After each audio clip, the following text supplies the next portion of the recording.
Oh, yeah, the 4:20? 1 minute.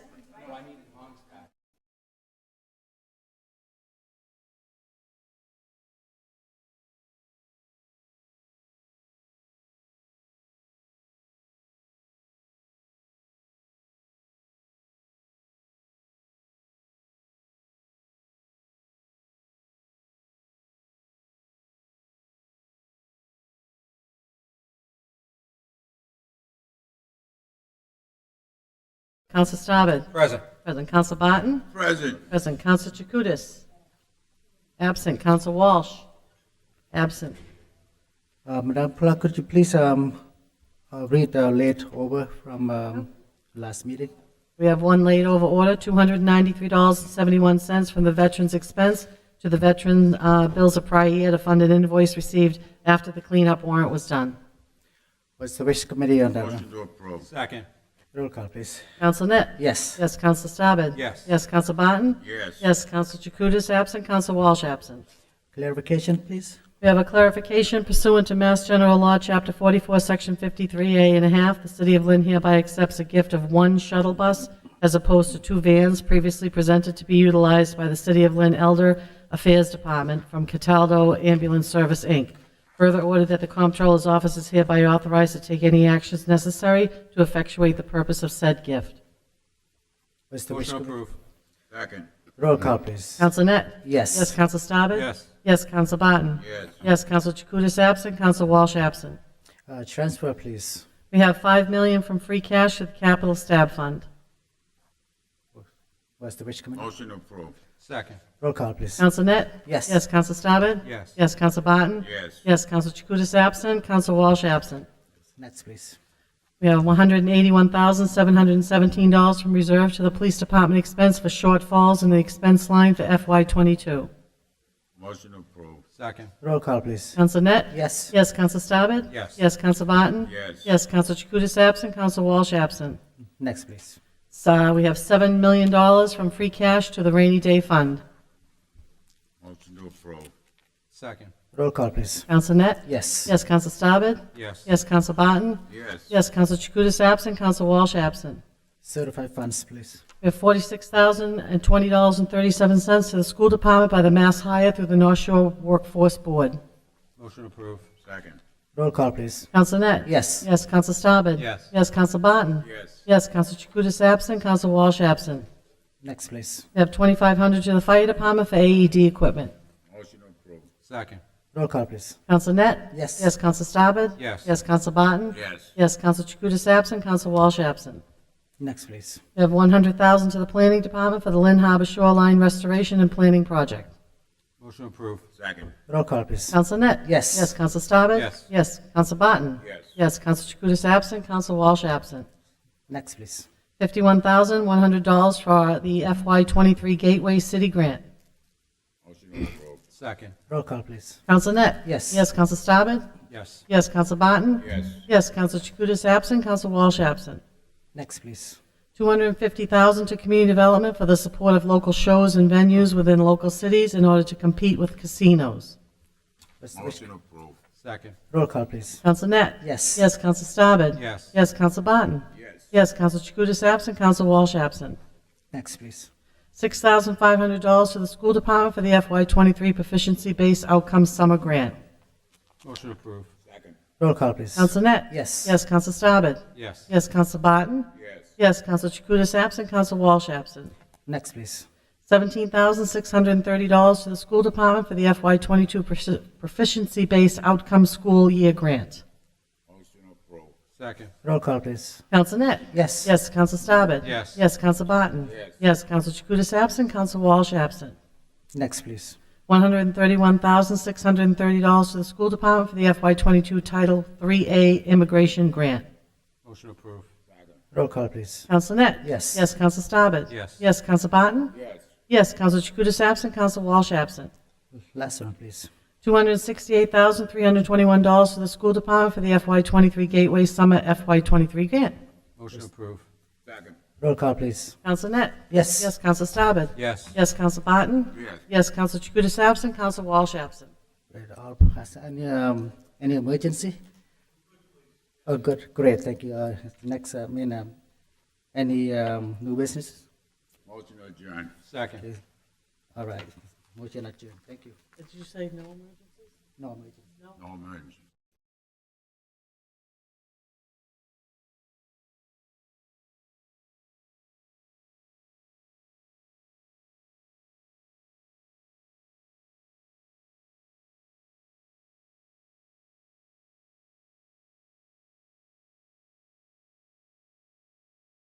Hutton? Yes. Yes, Counsel Chakutis absent, Counsel Walsh absent. Thank you very much. Motion adjourned right Motion here. to adjourn. Great, Second. thank you.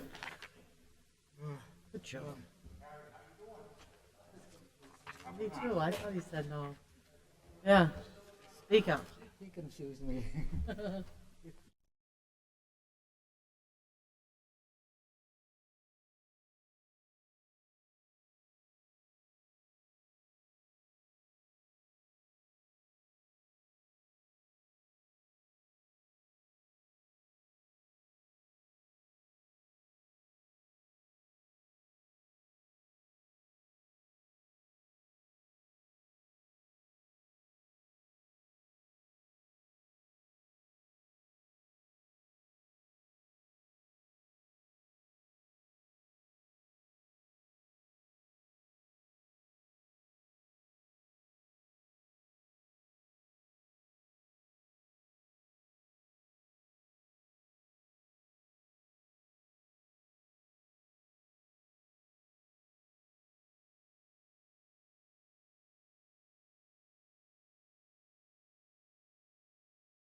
Utilities Committee meeting to order. Roll call, please, Madam Clerk.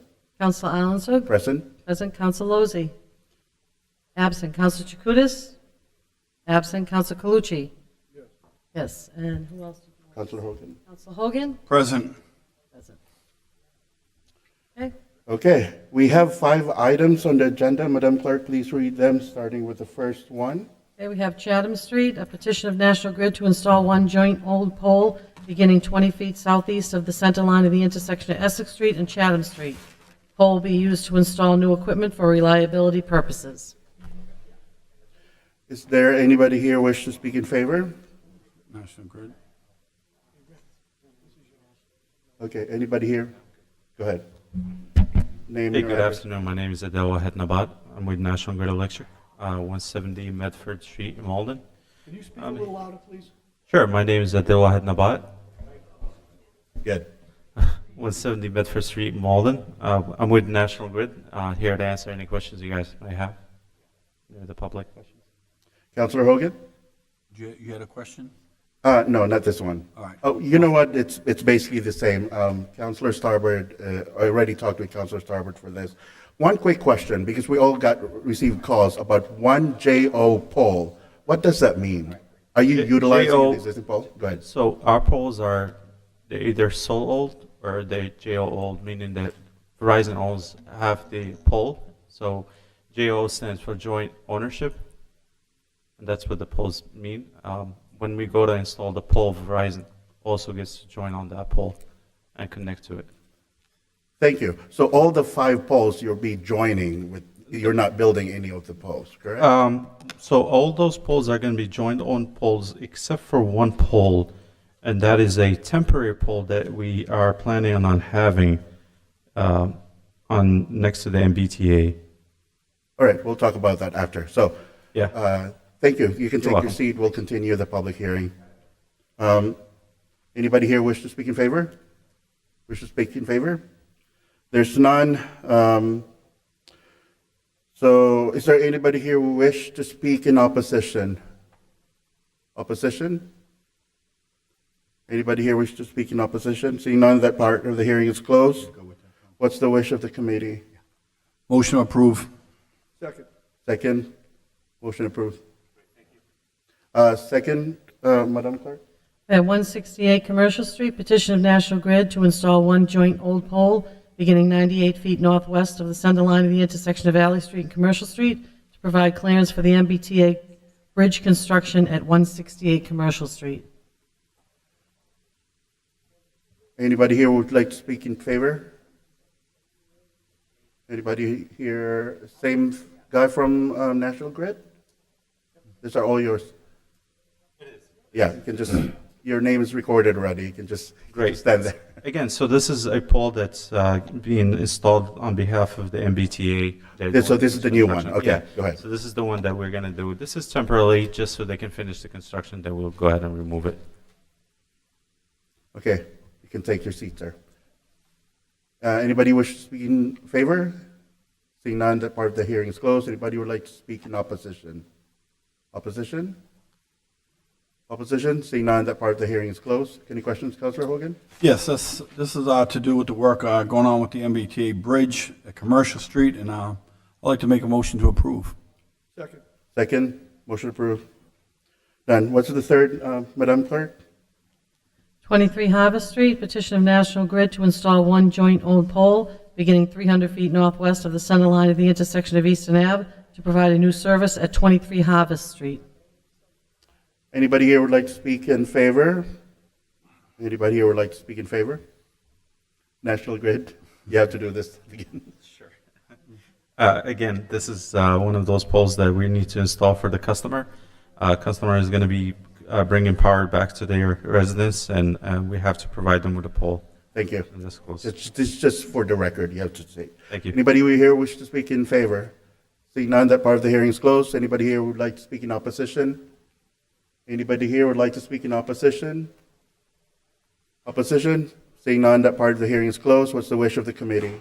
Motion to approve. Second. Thank you. Number 4, please, Madam Clerk. Oakville Street, Petition of National Grid to install one joint-owned pole on Aspen Street and relocate one joint-owned pole on Oakville Street, beginning 43 feet northeast of the center line of the intersection of Oakville Street and Aspen Street. Relocate pole number 7 as it is in the way of the customer's driveway. Anybody here would like to speak in favor? Also, this is a pole that it happens to be on the driveway. We're relocating it for the customer on Oakville Street. Thank you, sir. You can take your seat. Thank you. Anybody here would like to speak in favor? In favor? Seeing none, that part of the hearing is closed. Anybody here would like to speak in opposition? Anybody would like to speak in opposition? Opposition? Seeing none, that part of the hearing is closed. What's the wish of the committee? This is actually a good one. It's actually helping one of my constituents with their driveway, which is presently being blocked by a pole, and they're going to relocate the pole, which is pole number 7. And I'd like to make a motion to approve. Thank you, Councilor Hogan. Second. Number 5, Madam Clerk. Webster Street, petition of National Grid to install one joint-owned pole beginning at 20 feet southeast of the center line of the intersection of Oakwood Ave and Webster Street. The pole will be used to install new equipment for reliability purposes. Is there anybody here who would like to speak in favor? Last one for you. This is the last one. We're installing a pole so we can put a reliability equipment on it so we can optimize power for our customers. Thank you. Anybody would like to speak in favor? Last call. Anybody would like to speak in favor? Seeing none, that part of the hearing is closed. Anybody here would like to speak in opposition? Opposition? Anybody here would like to speak in opposition? Seeing none, that part of the hearing is closed. What's the wish of the committee? Motion to approve. Second? All right, say aye. Thank you. Congratulations. What's the wish of the committee? Second.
You doing setting up every.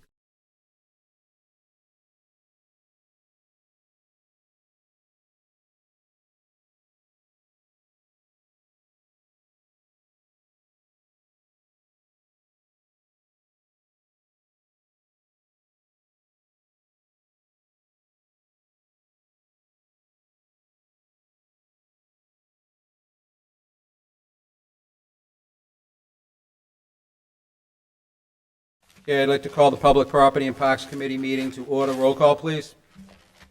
Counsel Staben? Present. Present Counsel LaPierre? Present. Present Counsel Calucci? Present Counsel Chakutis? Absent Counsel Field? Present. Present.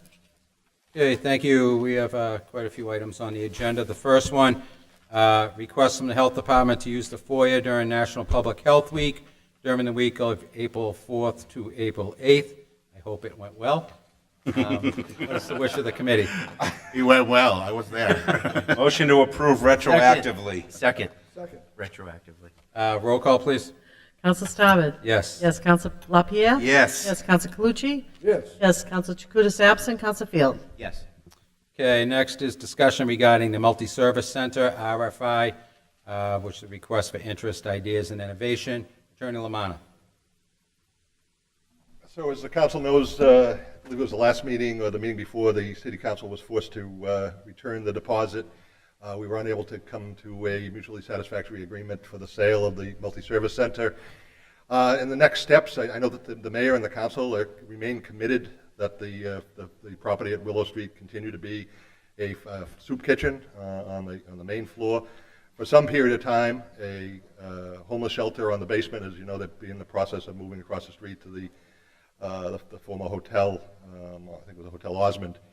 So trying to figure out the next step, the law department has put together a request for interest, ideas, innovation that would be submitted to any interested party, reinforcing the commitment that the main floor will remain a soup kitchen. The operator will have to have the same square footage as currently being offered, the same capabilities of providing the same number of meals that have been provided, particularly during the COVID crisis. Any prospective bidder would have to commit for the homeless shelter on the bottom floor. We had circulated a draft, I believe to some of the councilors, ISD, the mayor's office, they had signed up. But this is essentially, give us your best ideas. We've asked what kind of commitment you're looking for as far as a lease term. By law, we can go up to 30 years in a lease. In an ideal world, one potential bidder may take over security, utility payments, maintenance, and maybe more importantly, capital repairs, the several millions of dollars worth of repairs that are needed for this facility. I know $500,000 has been allocated from the original COVID CARES Act.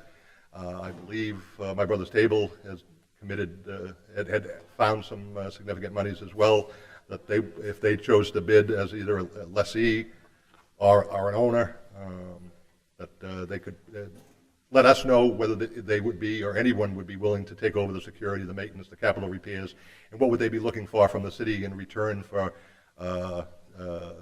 them assuming those duties. So it would probably be a longer-term lease, a shorter-term lease if we were going to remain responsible for the capital repairs, the maintenance, the security, the utility payments.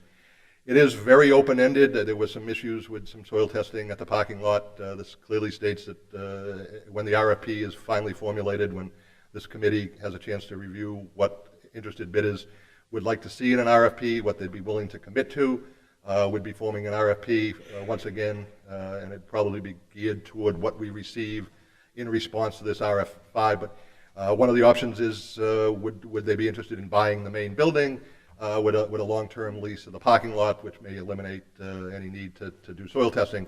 But in any event, we're urging people to be creative, be innovative. Let us know what they're capable of doing. We understand that, and we're asking what other uses in that building would be compatible with a soup kitchen. There's obviously a third floor that the sheriff's office is there. I believe the Mass Parole Board is there. Healthy Streets, I believe, is a tenant.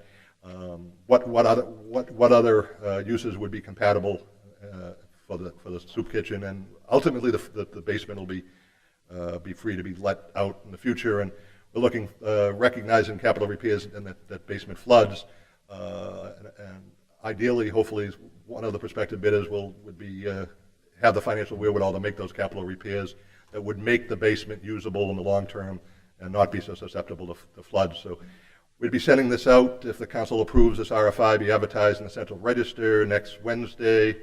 It would be about 40 days for interested parties to submit their ideas and their concepts. Obviously, we can't go to prospective bidders and say, what do you want the RFP to be? But this is a lawful process where they can provide, anyone can provide, whether it's My Brother's Table who's expressed an interest in continuing a relationship there, or another soup kitchen, or other developer who may want to lease the place out with the knowledge that there has to be a soup kitchen on that main floor for the long term.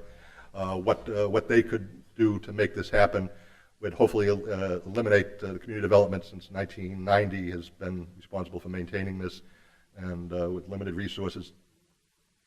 Our lease payments to this building are not great because obviously there's not a great ability to make a profit in running a soup kitchen or homeless shelter. So this has never been a money-making deal for the city, and conversely, because we don't have much money coming in from rents, our ability to make those capital improvements, unfortunately, is not been great, and the building has fallen into disrepair. So looking. And so the possibility of sale is still on the table? It is, absolutely, that we're seeking, does anyone be interested in if the parking lot was an issue, please let us know. would you be willing to purchase the building with a lease? And it even talks about an ability to develop that parking lot so long as there's sufficient parking to accommodate the needs of the soup kitchen, which is the primary goal of the mayor and the council's office, to make sure that that soup kitchen is there for a long period of time. So that may attract a number of bidders if there was a commitment for multiple floors of parking. It's in the central business district. You could have 10 as high as 10 stories under our zone ordinance. And you're not bound in anything. These are all ideas that are going to be given to you folks to digest and wrap your hands around and determine what's in the best interest of the city moving forward for both of these parcels. Okay, thank you, Attorney Lamanna. It's the wish of the committee. Motion to approve. Second. Motion made and seconded. Any further discussion? Roll call, please. Counsel Staben? Yes. Yes, Counsel LaPierre? Yes. Yes, Counsel Calucci? Yes. Yes, Counsel Chakutis absent, Counsel Field? Yes. Yes. Okay, thank you. Next on the agenda is discussion regarding the former Thurgood Marshall Middle School. Attorney Lamanna. We're also joined by representatives of the East Boston Community Development Corp. So as you know, after many years and 3 attempts to convey the property at 19 Porter Street in Lynn, the former Thurgood Marshall, we awarded the bid to East Boston. Their bid said the closing would happen within 180 days. That has come and gone. We did speak with the Inspector Generals today, so any extension would be at the discretion of this council. The Law Department would recommend a date certain for an extension. May 31st seems to be a reasonable date, given our discussions with the developer. Okay, thank you. I did have a discussion with the principal last night, who felt that that date would work. We all know how much time would put into kicking out RFPs, and then they don't meet and all. Would you like to touch on anything, Attorney Vitale? Thank you, Mr. Chairman, for the opportunity. I'm glad Jim was here. I think other than you, with your service on the school committee and the council, Jim's probably the most knowledgeable and has worked diligently with us. One of our problems has been having a point person. We had meetings with Jim and the solicitor, and we suggested that it would be a lot easier dealing with just one person, and Jim has stepped up and helped us with that. We asked Jim for a variety of things. Let me just give a quick, I see Counselor Coco's here, and bring you, I'm certain you're familiar with where I went to junior high school a long time ago. When it was known as Eastern Junior High School. That's a real long time. The building has had starts and stops, as the councilors who serve long know. But we got to a point, and in August of 2021, the city council selected East Boston.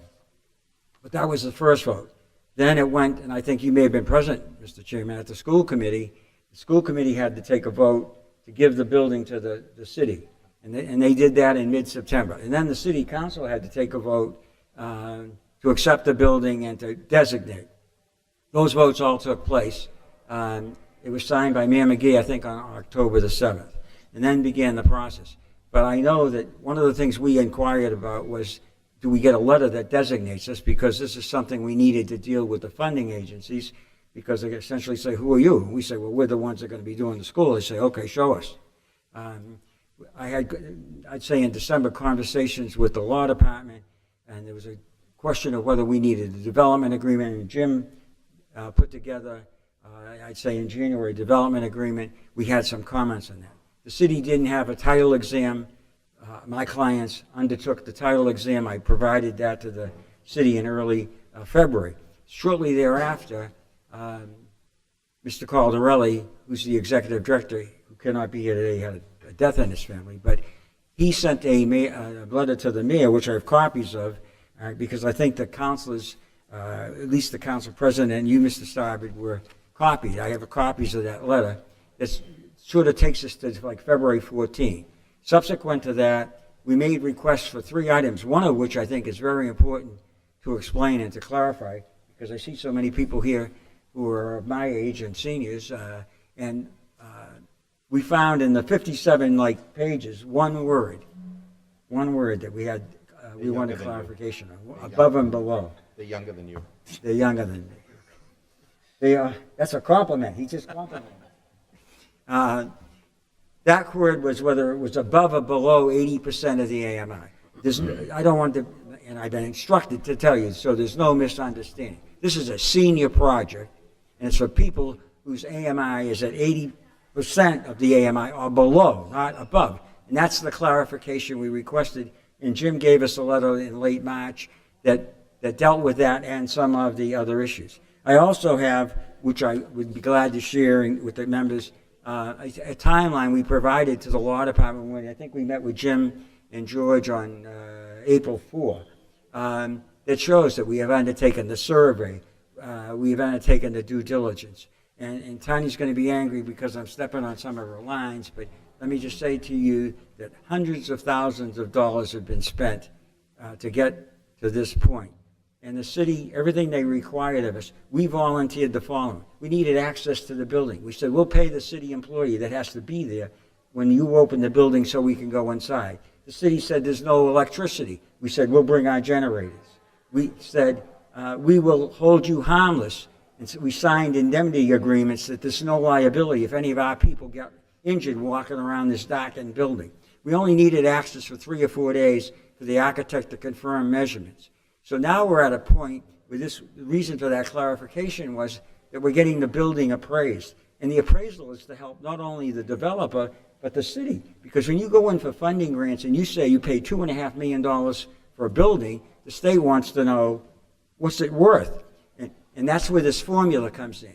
If you had the right number of 100% of the units times people with 80% or below, that puts a value. And the second thing we did to get value is the addendum to the RFP said you had to get a variance. So I filed to get the variance, but then they wouldn't take my filing. The building's 52 feet high and a 40-foot zone. I think we could have a workaround for that, Attorney Vitale. So after speaking with Al last night, he said that he felt comfortable that May 15th, he could have it all wrapped up and closed. Right. You know, Attorney Lamanna just said, tonight, that May 31st.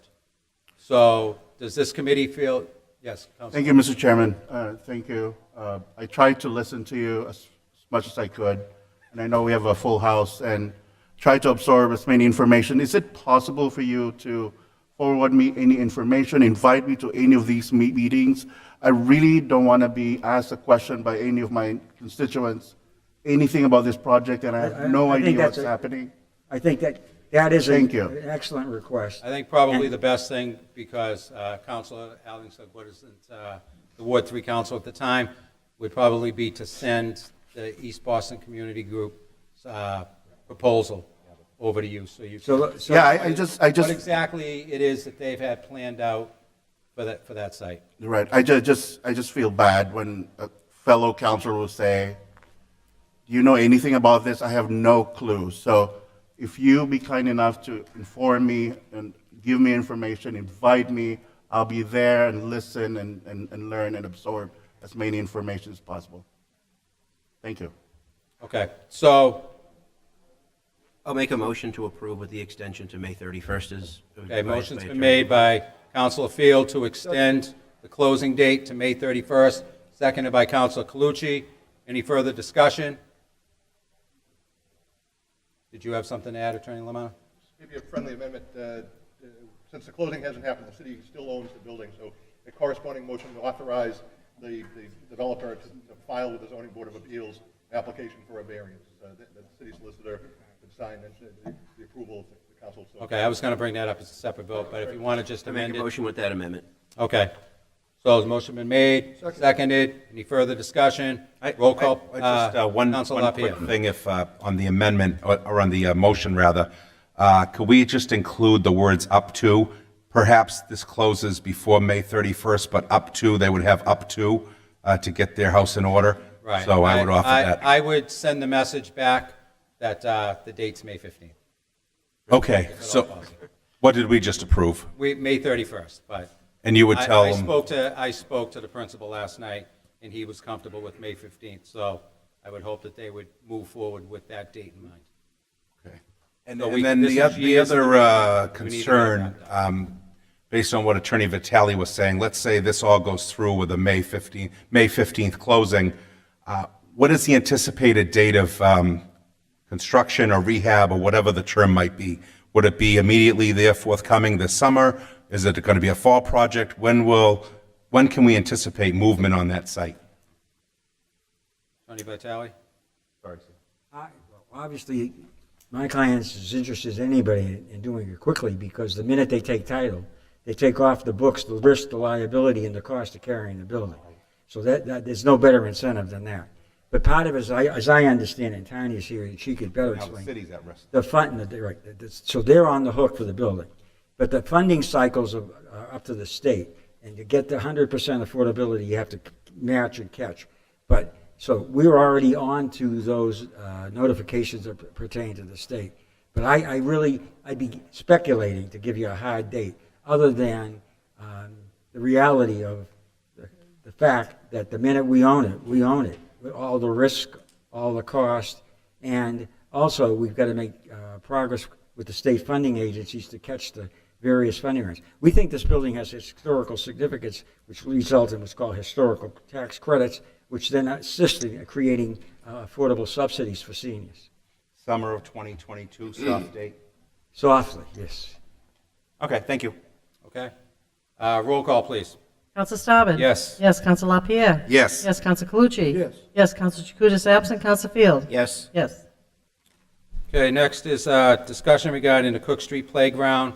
Kaboom. Lisa Nerrick's not here, is she? Okay, for background information, this is a project I've been working on up at the Cook Street Park with Beyond Walls, Kaboom, Community Development, DPW, on revitalizing the park. Attorney Lamont, is there anything you'd want to discuss regarding some of the things that need to be signed on behalf of Kaboom so we can move forward with hopefully getting that grant? Thank you, Mr. Chairman. This is a little unique, and typically we get a grant, and after that we receive the grant, there's not a gun to our heads that the council can then authorize the mayor to effectuate all signatures necessary to get the funding. Here there is a real stop clock that if we get approved on a Tuesday, we need to have everything turned around and signed and executed. So just asking for His Honor the Mayor to execute any and all documents necessary to receive the full funding of this grant. As you know, the summer schedule comes and you only meet once a month, and we'd hate to be approved but not have the proper authorization for the mayor to sign. Okay, Motion to approve. Second. motion made, second. Any further discussion? I would just like to add that during the build-out, we will be looking for many volunteers from the community, and I hope that the council is included among them. So, roll call, please.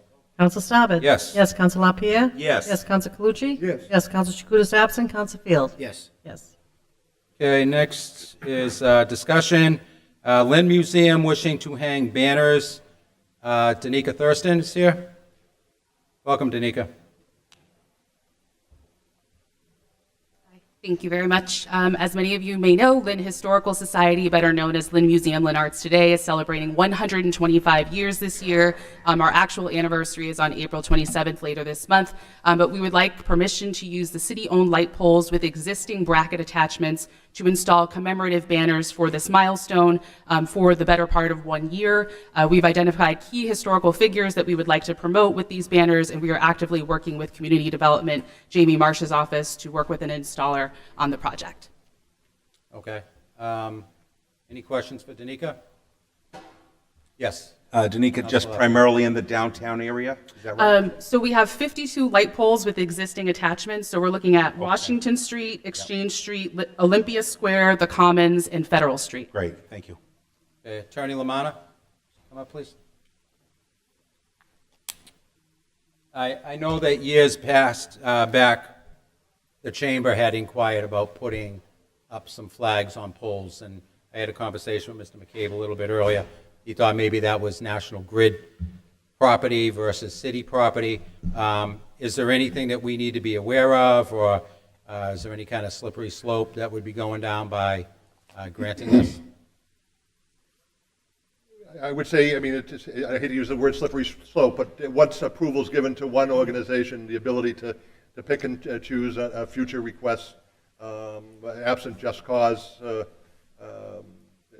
may be limited to the board. I don't know what other requests may be coming out, but certainly if we had a blanket policy that no banners are hung up anywhere, that could be applied uniformly once one is approved. Similar requests in the future presumably would need to be approved as well. You may want to, we did something similar, obviously, last month, I believe, or the month before, on a flag policy. So that may be something in the future, ask the law department to put together a policy for the council to consider that would set up clear standards, whether it be nonprofits, whether it be no banners up for more than 30 days, more than 7 days. But I thought that it was, at the mayor's suggestion, the mayor's office suggestion, the flag policy, I think, was was very important to set those parameters moving forward. And there's a case up in the Supreme Court regarding flags on Boston City Hall. So something similar here moving forward after this request, or before this request, up to the commission. Okay, so I noticed, like, across the street, there's flags on the poles for the Lynn cultural area. Would it fall under the same parameters as that, if that's more like city-based? Yeah, there's obviously a cultural council. That's a city, it's a specific city agency. So that may be part of the policy that the council wishes. City programs, city-sponsored events would have priority. Yeah. Second tier would be nonprofits moving forward, Lynn-based nonprofits. And the like, I know we've hung banners across for the school up on Urban Street. North Shore Christian has had signs across streets in the past. St. Mary's has had signs on the street. I think Holy Family, the old Italian Festa, at various points had signs. So there is a long history in Lynn to allow nonprofit churches, religion, schools to use city poles for advertising. Formulating a policy. I personally view whether it's the museum, the GAR, kind of under that Lynn cultural arts, umbrella. And Danica, just to clarify, what you're looking to do is similar to the ones on the poles across the street versus across the street. Yes, just like I think right now they advertise the auditorium primarily, like come see a show here, that sort of attachment. Yes. Okay. Not across the street. Okay. Motion to approve. Okay, motion's been made. Second. Seconded. Any further discussion? I just want to say I do agree with Attorney Lamanna that we should probably review this as some type of ordinance moving forward. Council LaPierre. And perhaps on the motion, we could do something that this doesn't constitute a past practice or precedent setting until we get a policy on the books, perhaps. Okay. For this case only. Right. So I'd like to add that as a I'll second Amendment. It's a good organization. Right. 125 years. Okay, would you like to Right. amend your motion, Yes, Council yes, Calucci? sir. Perfect. Second. Seconded by Council Field. And any further discussion? Roll call, please. Counsel Staben? Yes. Yes, Counsel LaPierre? Yes. Yes, Counsel Calucci? Yes. Yes, Counsel Chakutis absent, Counsel Field? Yes. Yes. Okay, number 6, easement at the Four Winds. Attorney Lamanna. The Four Winds, there is an outstanding order. The Four Winds is required to install sprinklers from the Inspectional Services Department. Obviously, with COVID and the harm done to the restaurant business, the deadlines were extended. But now the Four Winds is in the process. They've put together plans. They've been before the Zoning Board of Appeals requesting a variance to allow a reconstruction of the outdoor patio deck. The original easement from the 1990s, a portion, about 600 feet or so of the patio is on City of Lynn-owned property. So the City Council back in the 90s had granted an easement to allow the patio and the foundation to remain on City of Lynn property. But that easement from the 1990s specifically stated that if the patio was ever taken down or removed, that the easement would be extinguished, and consequently, if the easement's extinguished, they would not be able to rebuild on that same section. I believe that the owner-operator of the Four Winds has had discussions with Councilor Lozzi. As I said, they have been before the zoning board and received permission. At some point, they will have to go in front of the Conservation Commission to make sure that they comply with all the wetlands laws. Obviously, this is very close to Sluice Pond. We did look with Chris Gator in the assessor's office. The assessed value for this small postage stamp size is he's valued at $6,600. There was a payment back in the 1990s for, I think, $4,000. But that being said, that easement dies the moment they take the wrecking ball to the patio as they reconstruct it in order to do it in the same dimensions and that they're proposing. It would require the council to approve an easement, and I would suggest, speaking with the city solicitor, that the assessor's office valuation be the the consideration or the price in exchange for this easement. Okay, so just so I'm clear, Attorney Lamanna, the current easement will die when they demolish their deck that they're going to replace. Correct. So what we're doing is basically re-granting that easement. Correct. For Same square- 6,600 minus the 4,000? That would be up to the council. I certainly can represent that Attorney Kiley, who represents the owner, made a request that only pay for the 2,600, but it's entirely up to the council. As I said, that the value is $6,600. It is city land. So either or would be appropriate. Either the full 6,600 is established or giving some type of credit for the prior payment from the 1990s. And this is only the deck area? It's got nothing to do with, I think there was something years ago on the left side of the building, if you're looking at it? Yep. None of that's? I defer to Council Lozey, who knows his ward much better than myself and knows his property. Yeah, it does include, if you look at the plan, the I old haven't seen it. I don't bar remember that. portion, there's a triangular piece that overlaps the, onto the city property. So that was part of the agreement struck up, I forget what year. Okay, does that exist in a drawing and Yeah, all it detailed? would be, yes, it would be, it's a engineered plan, plus minus one, and it would be recorded, I Correct. assume. But Okay. there would have to be some kind of an agreement. Okay, Council Field. Is there anyone here that's representing Four Winds tonight? So they can answer some questions for us? I do not see anyone. Okay, so with that said, I'm going to make a motion to table this until we do see the Second. the rendering. Okay. Motion's been made to table, non-debatable. All those in favor? Aye. I just want to see the Any new business? What's the wish of the committee? Motion adjourned. Motion been made, Second. seconded. All those in favor? Aye. Thank you. It's a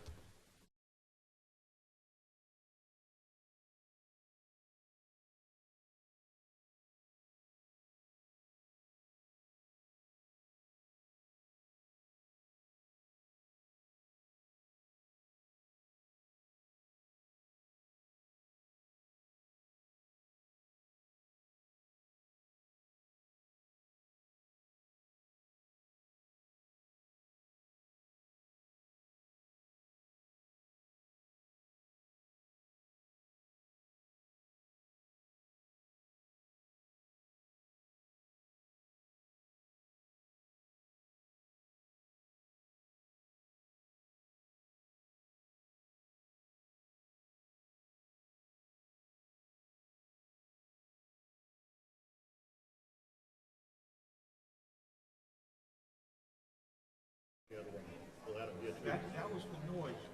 You don't say Mary's kids. I was gonna take. We can't.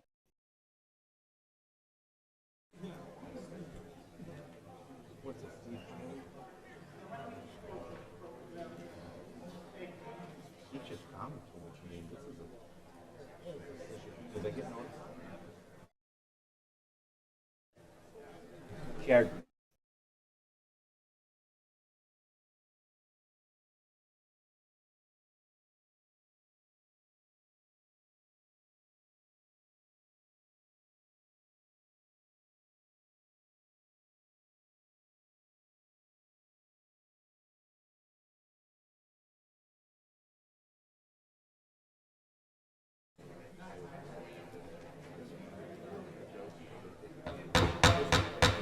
Thank you. I know we have a busy night ahead of us, but we're running just a little bit behind schedule after public property, some important meetings that we had in subcommittee. But as an alumni of St. Mary's, and I think we're all honorary Spartans tonight on the council, and Mayor Nicholson is here, we certainly take pride in all the schools and organizations in the city, and we want to recognize these organizations when they exceed. Certainly, St. Mary's has exceeded a lot lately. I think it's 15 consecutive school years that the little small school on Tremont Street has won at least one state title. and they did so again this season, not once, but twice in the same night, within 2 hours of one another.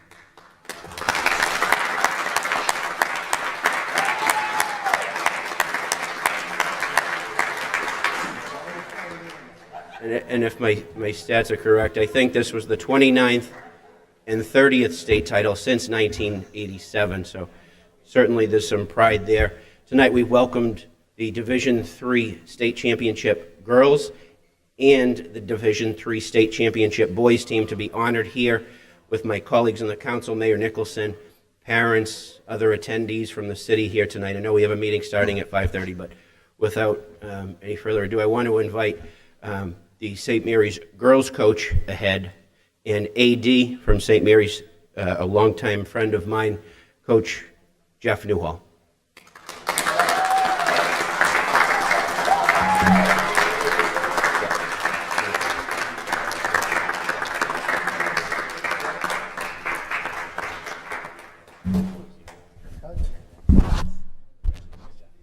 This is such an exciting moment to be able to congratulate the St. Mary's team. It's so amazing that it's both the St. Mary's girls and boys teams. These achievements need to be celebrated because they set such a positive example for our city as a whole, particularly for the youth. I mean, you all know that you're role models for the city's youth. People look up to you. They hope to see a future where they're going to bring home a state championship. And it's not obviously just those games that you won, but the work that you put in day after day, practice after practice, lifting session after lifting session, run over run, this year and your entire basketball careers. To have that kind of achievement, it really takes a lot of dedication from you, from your families who support you, from your teachers who mentor you, and of course for your coaches who lead you and create these opportunities for you. So it's really an honor on behalf of the City of Lynn to say congratulations, St. Mary's.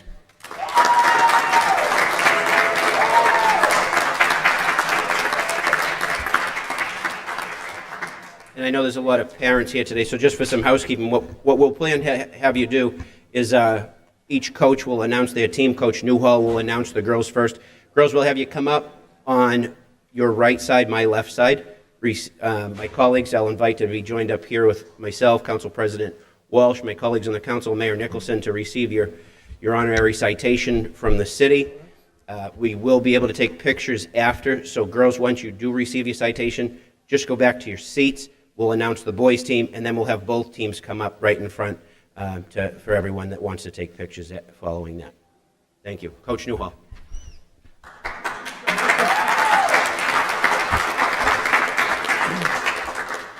Just before I read the roster off, I want to thank the City Council in particular. They've been great supporters of our program and Dave's program throughout the years in our different events, and we certainly couldn't do it with the support of the city.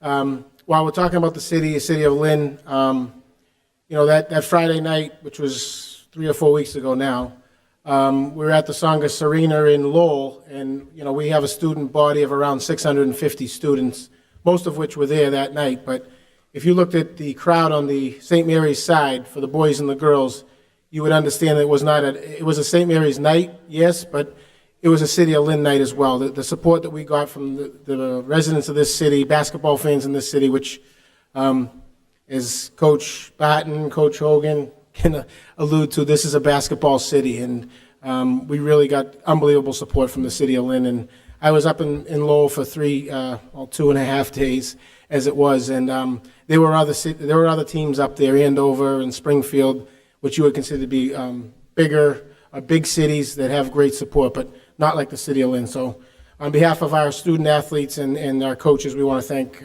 the city councilors, the mayor, but specifically the residents of the City of Lynn.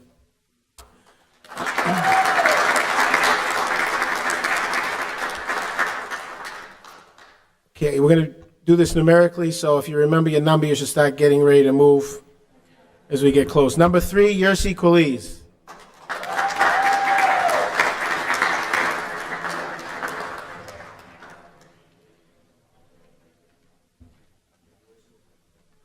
Yeah, that's fine. So we'll just have them hold down here. Once you get your citation, everybody just go right down here and wait. Number 4, Brooke Maloney.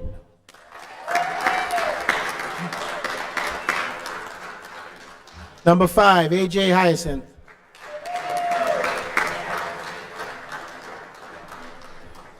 Come on, Brooke. We're going to start the meeting in 15 minutes. Number 10, Izzy Skabakis.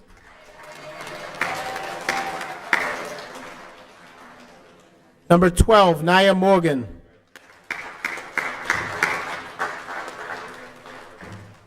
Is Naya. Number 13, Sophie Skabakis. Number 14, Kellen Pereira.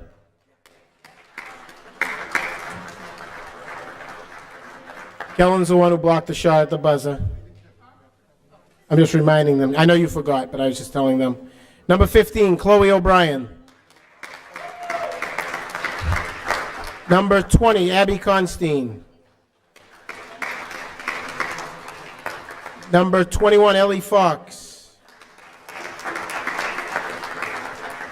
Ellie. Number 22, Juliana Conti. Number 24, Michelle Azoon. Number 32, Olivia Abbott.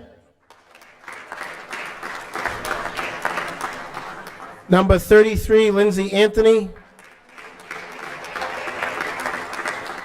Number 34, Reese Matella. And number 41, Sky Watson. Right? Number 11, Bella Owumi. Yeah, I skipped over it because Naya didn't get out of her seat quick enough. Sorry, Bella. She broke her arm, so that's okay. Thank you very much, City Councilors and Mayor Nicholson.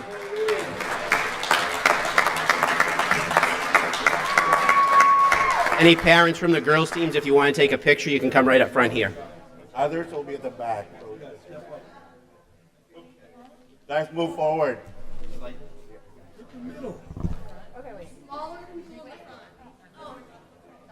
Yeah, we're taking photo.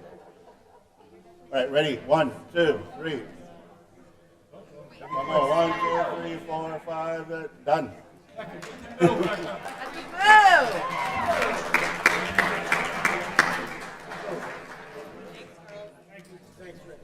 One more. All right. All right. Thank you.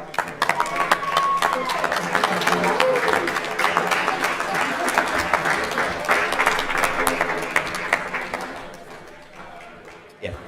We're proud of you guys. There you go. Congratulations, girls, and one more round of applause for the girls.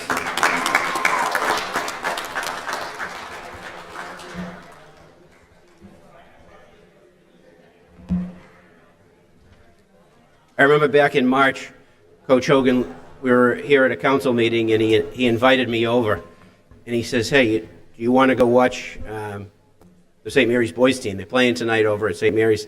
I got an extra ticket." So even though I'm the alumni, Coach Hogan followed this boys team for the entire season. We got to watch Allie score his 1,000th point that night in the gym. So that was special. So I'm going to invite Coach Hogan to come ahead to announce the boys team. Coaches. What can you say? Coach Brown and his staff and his team set a state of Massachusetts record with the most wins ever, what I understand, which is pretty amazing. And just watching this boys team, I watched a lot of high school basketball in my life in the city of Lynn. I saw a lot of teams.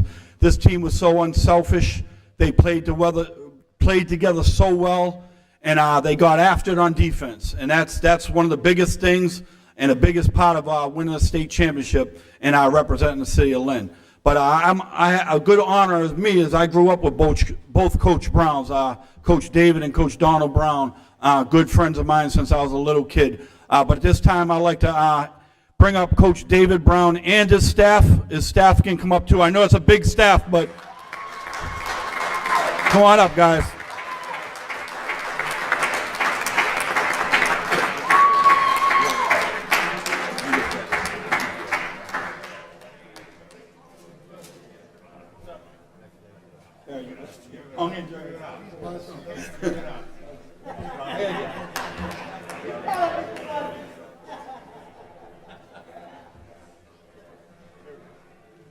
We'll bring you guys behind you.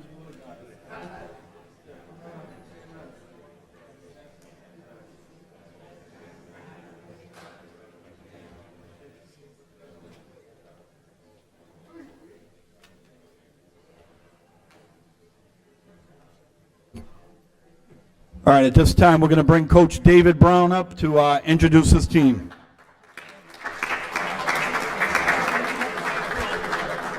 First of all, I'd like to take this opportunity to thank the City Council, the Mayor, as well as the City of Lynn for the support, and thanks for recognizing us tonight. All right, I'm going to start off with the middle school. We have a few players in the middle school that played varsity or was a part of the tournament team. Rowan Merriman.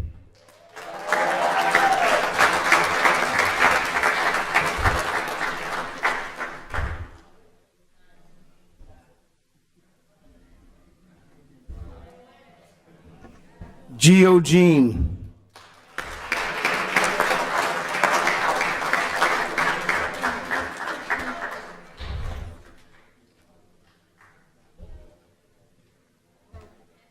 Marlon Estrella.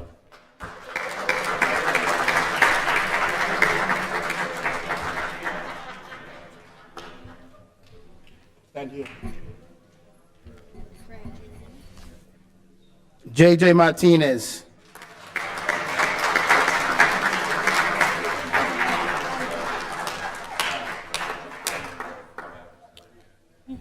Now we have freshman Dano Mutombo.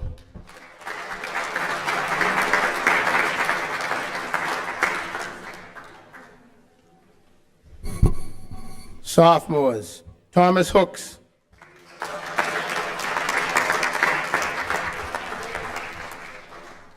Kyle Rush.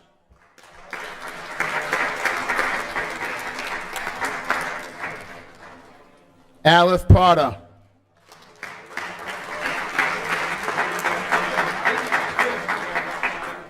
Brooklyn Barrows.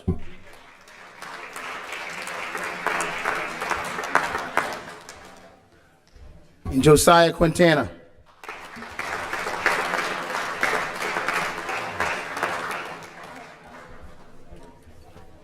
Junior class.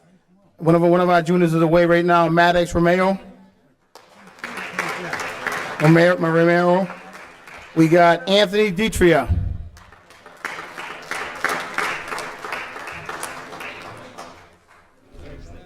Nick Sacco.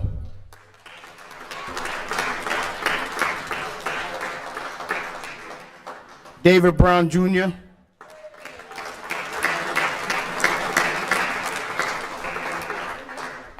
Derek Kalangis. And Armory Merriman.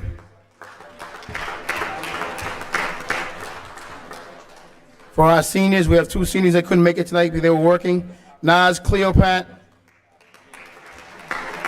and Donovan Clark. Martin Maring.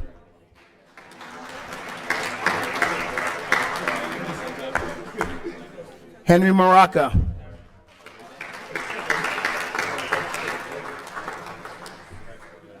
Two-time state champ Ryan Freya.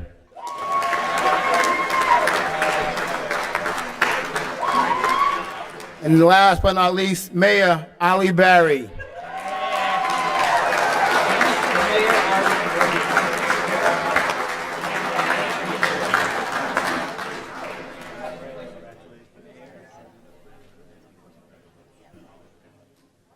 Again, thanks again for the City Council for recognizing these young men. Appreciate that.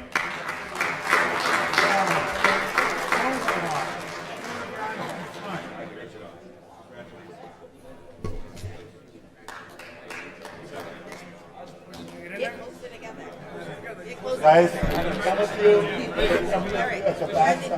You gotta shift over. Slide down a little bit. Slide down, slide down.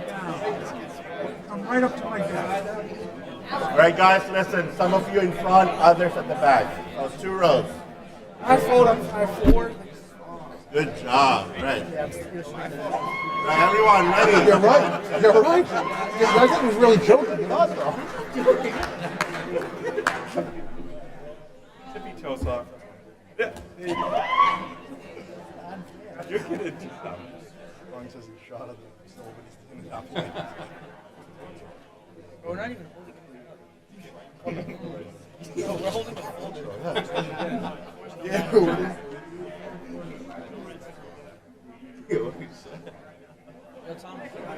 All right, good job, guys. Great job.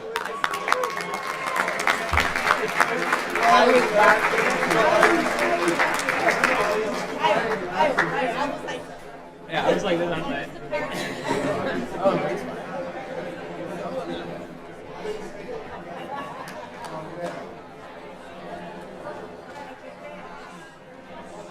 Good job, huh?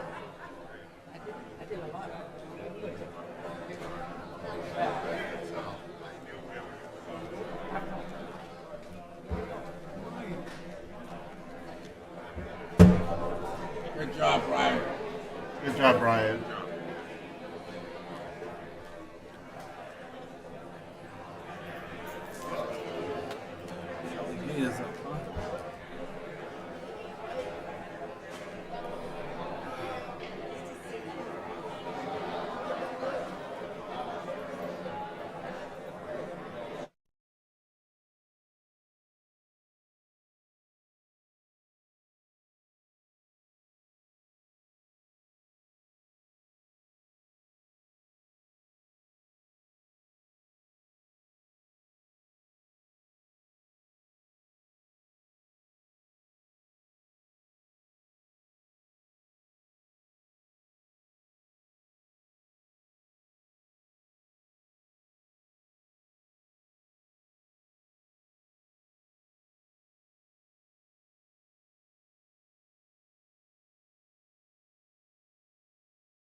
Present Counsel Net. Present. Present Counsel Stabbit. Present. Present Counsel Walsh.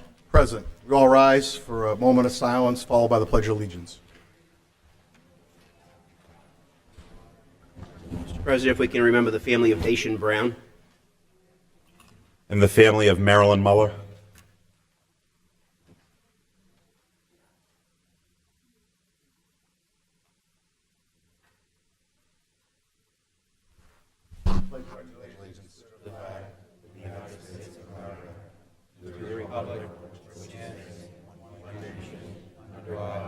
Indivisible, with liberty and justice for all. Accept the minutes from March 22nd, 2002. Yes, sir. Second. Moved, second. Motion made, seconded. All in favor? Accepted. Communications. We have no communications. All right. Presentations. We have Mr. Charles Gator, Executive Director, and Jeff Whedon from the Lynn Housing and Neighborhood Development, and Danye Smith, Policy Director from the Mayor's Office, to do an update on the City of Lynn Housing Plan. Could I have Mayor Nicholson come up to open up the housing plan, please?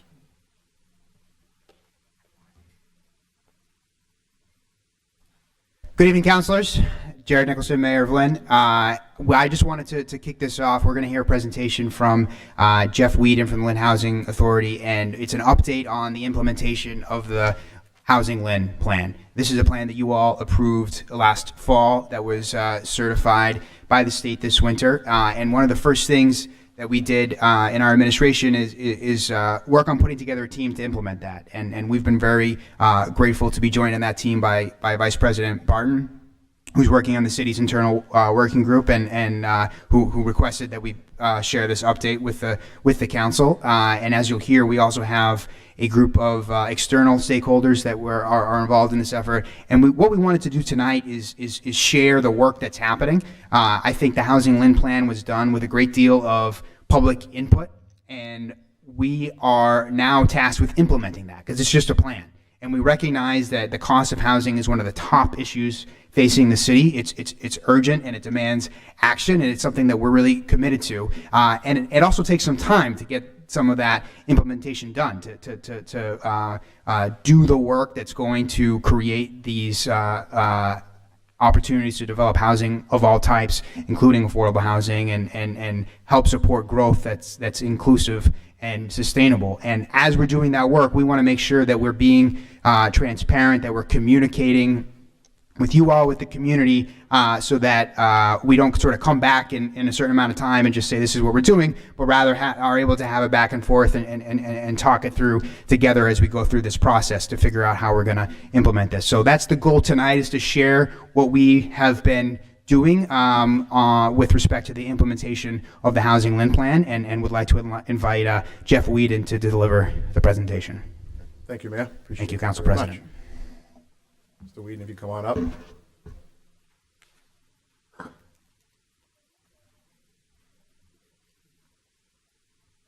Thank you, Mayor. Thank you, Council President. Thank you, councilors, for having me.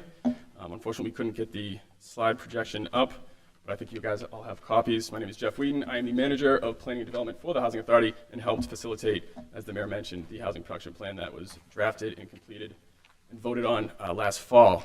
So I'm excited to be here because I didn't expect to have this much going on this early. 3 months, we've been really working hard at this. As the mayor mentioned, we started out with the implementation working group, and that consists of the mayor's office, Lynn City Council, Lynn Housing Authority, EDIC, Law Department, Inspectional Services, Planning Department, and the Department of Community Development. We meet monthly, we give updates, and we're trying to take each recommendation from the housing production plan and try to move that further along as we go. The next step we did we have the implementation working group, but we also want that public facing and that public input component of it as well. That's how it was successful creating the plan. And so what we did is we took that, the drafting committee for the housing production plan, and we also added to that. We added the Human Rights Committee, the Housing Lynn Coalition, and also the REMAP working group, all contributed to members that wanted to work on this and continue that outward facing and that community input piece. So the next slide, the next page is, if you remember, the plan itself had 5 umbrella categories, 5 strategies. The first strategy is to use city zoning ordinance to facilitate development of varied housing at a range of price points. And under that umbrella category, there were multiple recommendations, and I just want to mention a lot of the things and successes that we've had thus far in each strategy. The first one, and probably the most significant, is we have Harvard Kennedy School that's working on the inclusionary zoning piece. This is a semester-long project that started in January.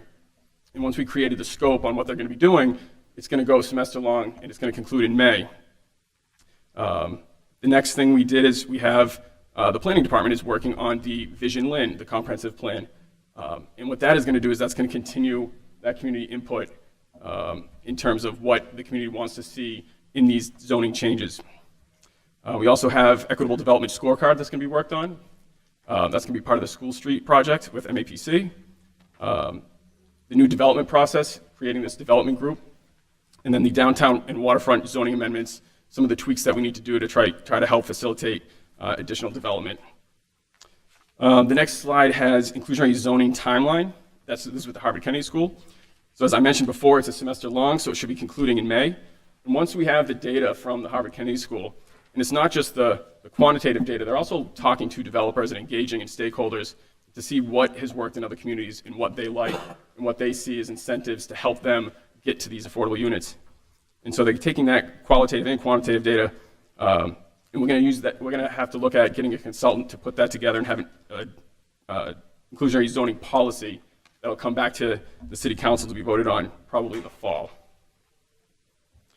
The next strategy was to use city resources, including public land funding, to meet affordable housing needs to provide public benefit.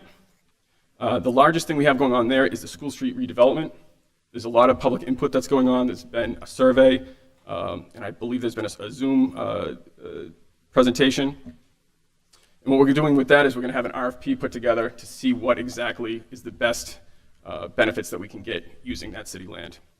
The other things is looking at the Housing Development Incentive Program, the HDIP program.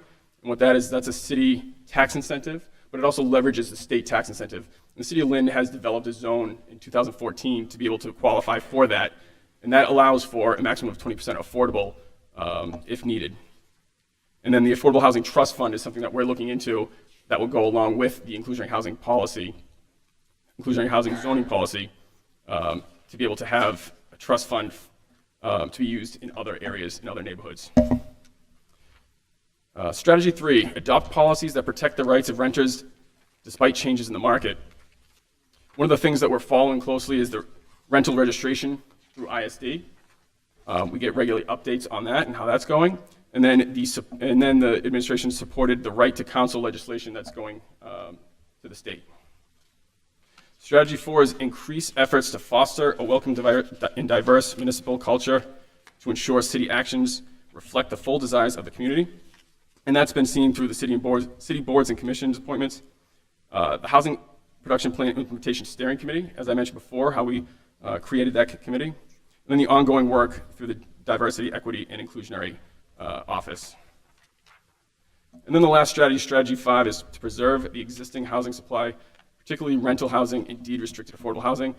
And one of the big things in this bucket is that this is the first time we're announcing is that the Mass Housing Neighborhood Hub, the City of Lynn was one of the only communities, the City of Lynn and New Bedford, to receive their Neighborhood Hub grant, which will be $100,000 and technical assistance to go along with it. And what that grant will do is that will help with the receivership process in terms of taking legal action to look at problem properties and blighted properties.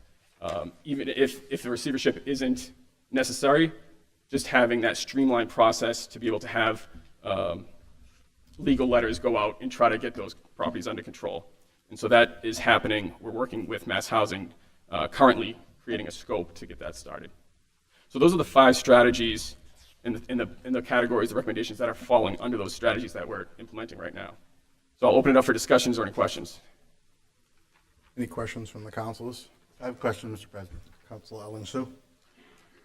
Thank you for the presentation. Is there any reason why we have no community or nonprofit groups who are members of the working group members?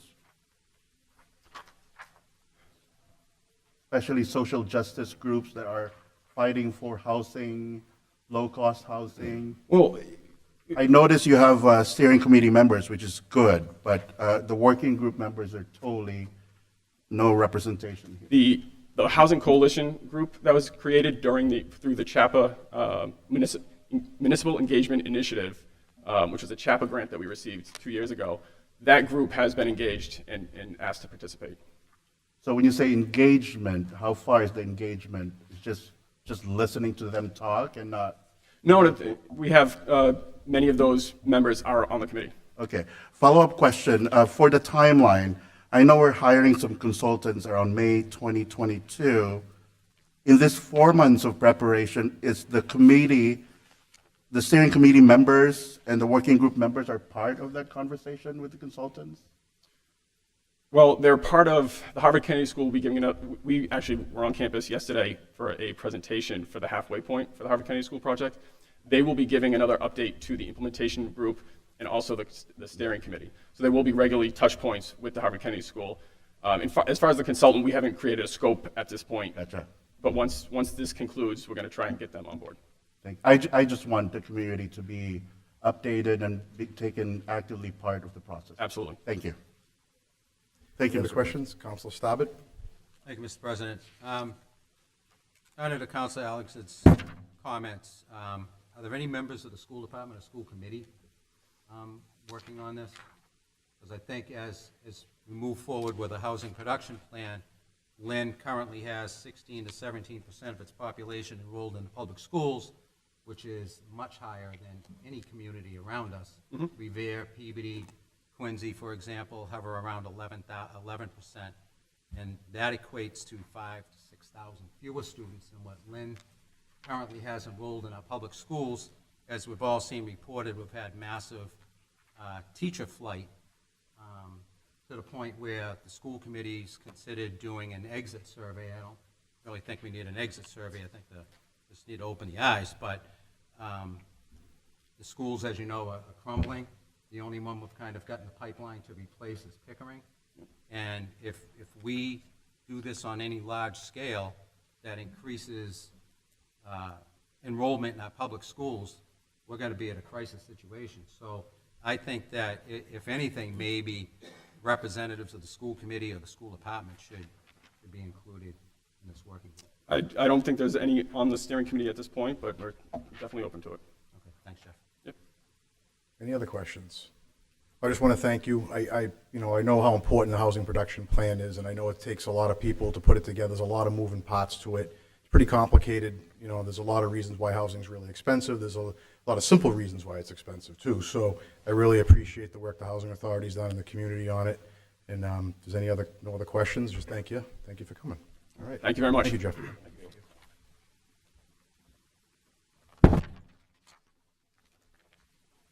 All right, public hearings.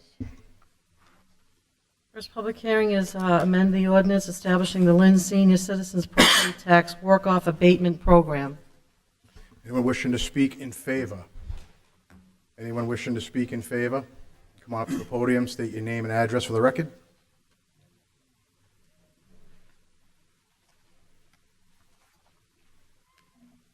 Chris Gator, Director of Assessing, City of Lynn. I'm in favor of this. We've seen over the past, 7 or 8 years, taxes have increased substantially in the city. What we hear, through feedback is that a lot of seniors on fixed income is struggling. This program, it's a work-off program, so not only are we benefiting the seniors by providing them some relief on their taxes, but also they get engagement with the City of Lynn. We currently have a senior work-off member in our office, and you get to talk to them a little bit and know that they do have a desire to be in the community, want to stay in the community. By passing forward this vote here, the current cap, the amount that they can receive off their taxes is $600. This vote would push that to $1,500. Substantial increase, and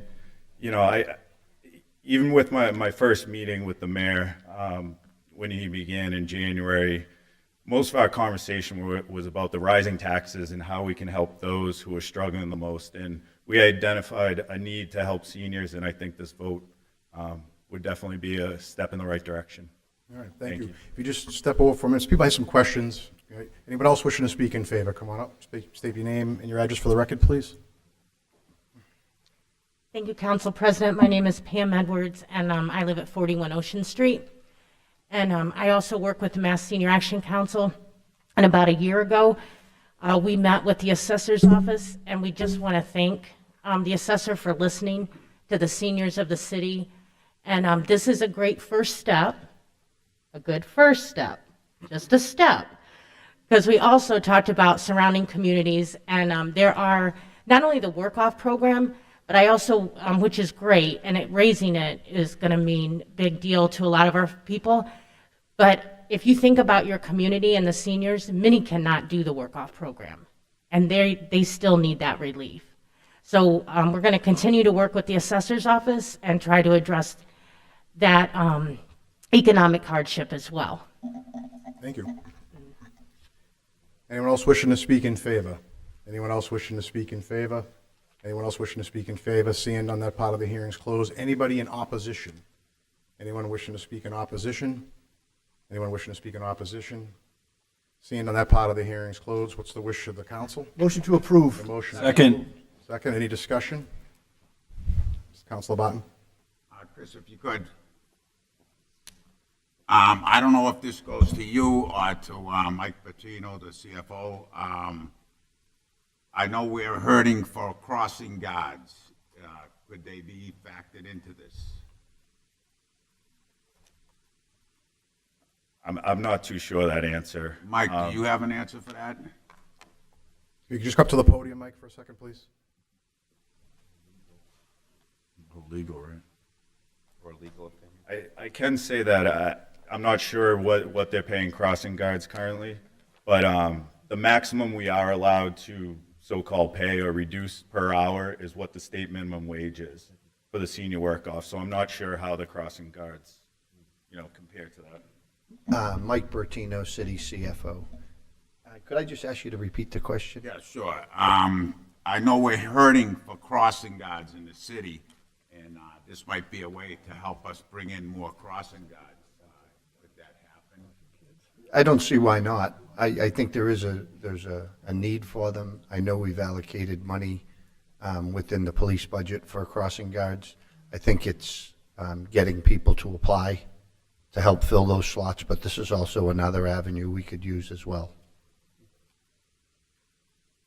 Thank you. If I could just ask, what would the mechanism be to connect the crossing guards to it? Do we have a thought on that? Well, the first thing we'd have to do is continue to kind of recruit them.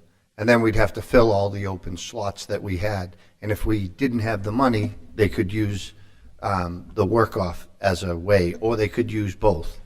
It all depends on the need. I know there's a need for more crossing guards. I'm not exactly sure where right now, but I know we have kept up.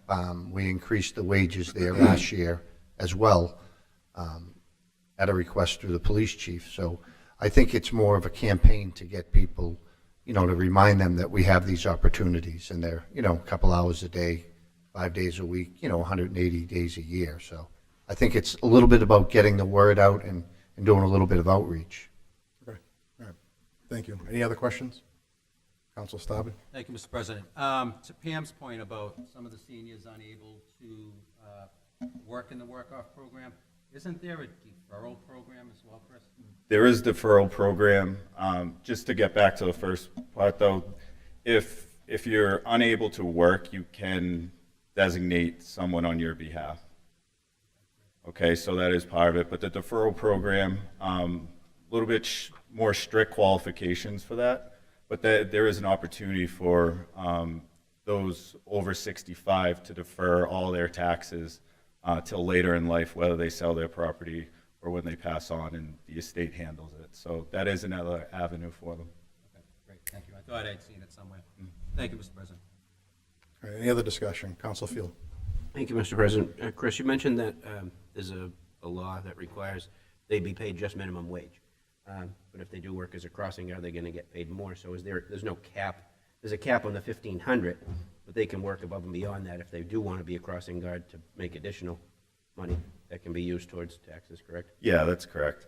I think a lot of the seniors who are placed, we have a lot in City Hall who might be greeters or, help with filing, kind of a little bit less impact jobs, I guess, than, the crossing guards. So I'm not sure, if we would have any, but we can reach out to our seniors who are currently working with us as well. All right, any other questions? Seeing none? Roll call. Counsel Alanson? Yes. Yes, Counsel Barton? Yes. Yes, Counsel Chakutis, absent. Counsel Calucci? Yes. Yes, Counsel Field? Yes. Yes, Counsel Hogan? Yes. Yes, Counsel LaPierre? Yes. Yes, Counsel Lozey? Yes. Yes, Counsel Net? Yes. Yes, Counsel Staubach? Yes. Yes, Counsel Walsh? Yes. Motion carries. Good job. All right, next public hearing. We have an ordinance establishing a Lynn Traffic Island Maintenance Revolving Fund under the direction and control of the DPW. Anyone wishing to speak in favor? Anyone wishing to speak in favor? Anyone wishing to speak in favor? Seeing on that part of the hearing is closed, anybody in opposition? Anyone in opposition? Anyone in opposition? Seeing on that part of the hearing is closed, it's the wish of the council. Motion to approve. Second. We have a second.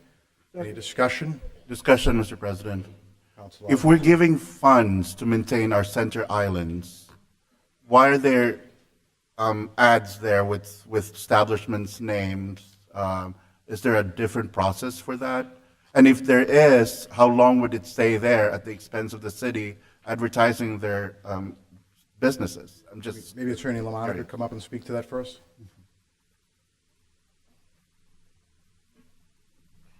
My understanding, and I don't have detailed knowledge of this, this was a program run from community development in the past, and they're not allowed under the community development block grant program to administer this. If a business donates money for island upkeep, their advertisement stays on that island throughout the course of the cutting season, so to speak. So this funds that we're giving will not be used for that specific island that is already funded by a business establishment. I do not know the detailed mechanisms, but my understanding, going back to an old chestnut, if LaPierre Electric wanted to make a donation, that they would be responsible for that island. But again, our office isn't really involved in the day-to-day mechanics of it. But that is my understanding. I don't know if Lisa Nerick, I know she was here earlier, but I have no more questions, Mr. President. Any other questions? We have a motion, we have a second. Roll call. Counsel Alanson? Yes. Yes, Counsel Barton? Yes. Yes, Counsel Chakutis, absent. Counsel Calucci? Yes. Yes, Counsel Field? Yes. Yes, Counsel Hogan? Yes. Yes, Counsel LaPierre? Yes. Yes, Counsel Lozey? Yes. Yes, Counsel Net? Yes. Yes, Counsel Staubach? Yes. Yes, Counsel Walsh? Yes. All right, motion carries. We have Next an public ordinance establishing a Lynn Disability Commission pursuant to Mass General Law, Chapter 40, Section 8J. Anyone wishing to speak in favor? Anyone wishing to speak in favor? Anyone wishing to speak in favor? Seeing on that part of the hearing is closed, anyone in opposition? Anyone in opposition? Anyone in opposition? Seeing on that part of the hearing is closed, it's the wish of the council. Motion to approve. Second. Second, discussion. It's me again, Mr. President. Councilor Allen. We already have these commissions. What's the difference between this one? We'll have Can somebody? Attorney Lamanna come on up. Thank you.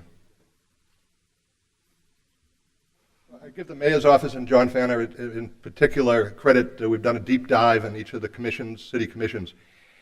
This commission and the historic commission that's on the agenda next, the state statute says that a city may establish this board with and I don't have it right in front of me, but between 5 and 11 members. And there's no ordinance that backs it up that says specifically this will say that 7 members. This is obviously important to know how to fill vacancies, and also it's important for establishing for a quorum. So if there's 11, then you need 6 for a quorum. Here it's going to be officially established 7 members appointed by the mayor, confirmed by the council, and you'll need a quorum of 4 moving forward. So this will not affect the current members now? This ordinance does not affect the current members, yes. Thank you. All right, any other questions? We have a motion, seconded. Roll call. Counsel Alanson? Yes. Yes, Counsel Barton? Yes. Yes, Counsel Chakutis, absent. Counsel Calucci? Yes, Counsel Field? Yes. Yes, Counsel Hogan? Yes. Yes, Counsel LaPierre? Yes. Yes, Counsel Lozey? Yes. Yes, Counsel Net? Yes. Yes, Counsel Staubach? Yes. Yes, Counsel Walsh? Yes, motion carries. Next We one. have the ordinance establishing a Lynn Historical Commission pursuant to Mass General Law, Chapter 40, Section D. Anyone wishing to speak in favor? Anyone wishing to speak in favor? Calvin Anderson, 12 Concord Street. Now, I want to commend the mayor's office too for finally doing some, I guess we call it just routine house cleaning. I feel like we're the acres that were discovered in Lynn Woods a few weeks ago that nobody really officially made ownership of until this body did that. So I've been serving for, I guess, 12 years. I have colleagues who have been on this body for a good number of years. So I'm glad that finally tonight, hopefully, you're going to establish our commission, which was sort of overlooked as far as being officially established. And I just hope that somehow there's wordage that we retroactively accept all the fine work we've done over the generations. So thank you for your attention on this. Thank you. Anyone else wishing to speak in favor? Anyone else wishing to speak in favor? Anyone want to speak in favor? Seeing on that part of the hearing is closed. Anyone in opposition? Anyone want to speak in opposition? Anyone want to speak in opposition? Seeing on that part of the hearing is closed. What's the wish of the council? Motion to approve. We have a motion approved. Seconded. Any discussion? Roll call. Counsel Alan Yes. Yes, Counsel Barton? Yes. Yes, Counsel Chakutis? Absent. Counsel Calucci? Yes. Yes, Counsel Field? Yes. Yes, Counsel Hogan? Yes. Yes, Counsel LaPierre? Yes. Yes, Counsel Lozey? Yes. Yes, Counsel Net? Yes. Yes, Counsel Starbed? Yes. Yes, Counsel Walsh? Yes. It's the end of the public hearings. Any public hearings to be set down? We have the petition of Methuen Construction to relocate utilities on both Commercial Street and Bennett Street as part of the Phase 3 Westland separation project. It's the wish of the council. Set it down. Motion to set it down, seconded. All in favor? Aye. Opposed? Motion carries. Next item. We're going to do committees. Committees. Right, so licensing committee, Councilor Field. Thank you, Mr. President. We do have a unanimous vote by the committee on licensing. I make a motion to approve that. We have a motion, second. All in favor? Aye. Opposed? Right, carries. Ways and Means, Councilor Net. Thank you, Mr. President. All voted unanimously by the committee to approve. I make a motion to accept. Approve. We have a second. Second. Roll call. Roll call. Have to read them. Okay, read them. Yes.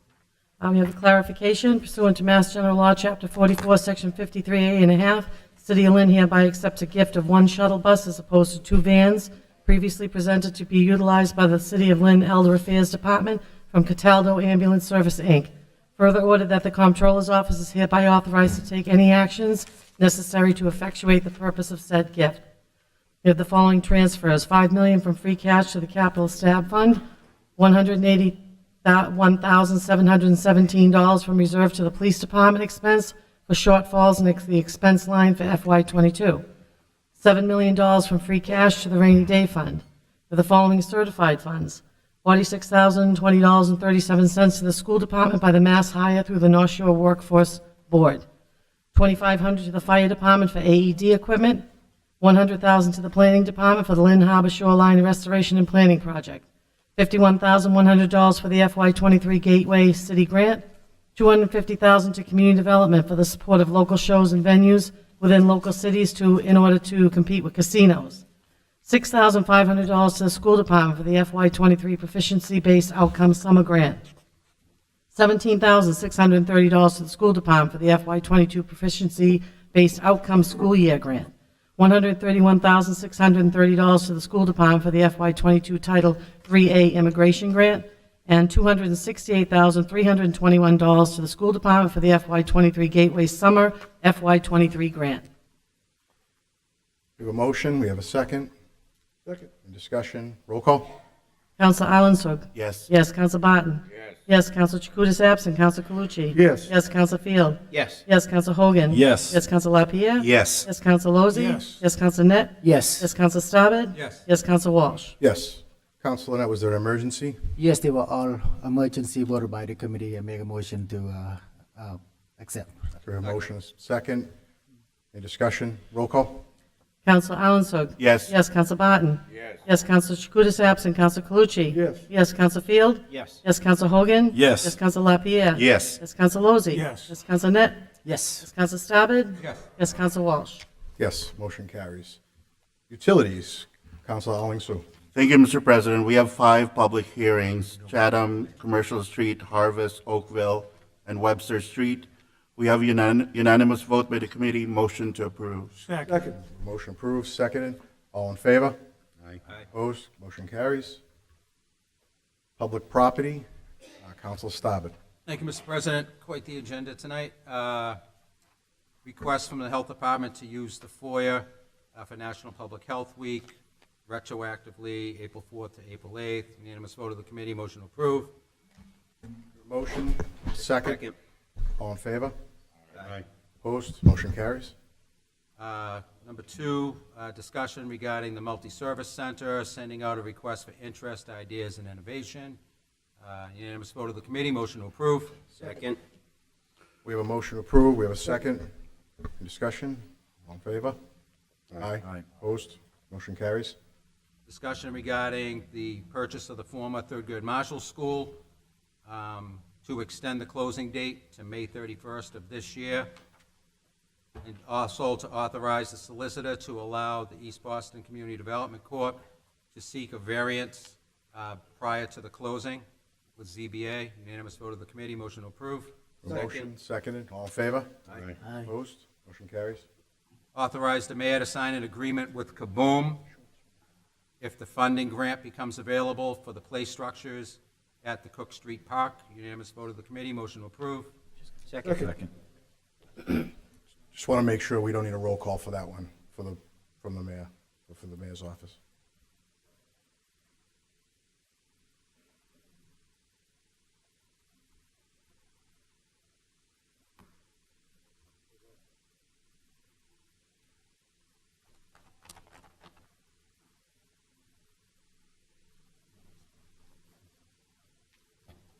User flowing. Okay, we have a motion, we have a second. Second. All in favor? Aye. Opposed? Motion carries. Discussion regarding the Lynn Museum to hang banners on city-owned poles throughout the city for 1 year, with the provision that we create an ordinance for future requests. Unanimous vote of the committee. Motion to approve. We have a motion, seconded. All in favor? Aye. Opposed? Motion carries. And finally, Mr. President, Four Winds for an easement in their dock area. That was tabled for pending future, further information. All right, so we have a motion to table, seconded. All in favor? Aye. Opposed? All right, is that it? That's it. That's it. Wow, all right, moving right along. The next items, We have unfinished business unfinished business. regarding a proposed ordinance relative to RDNA technology in the city of Lynn. Councilor Lozey?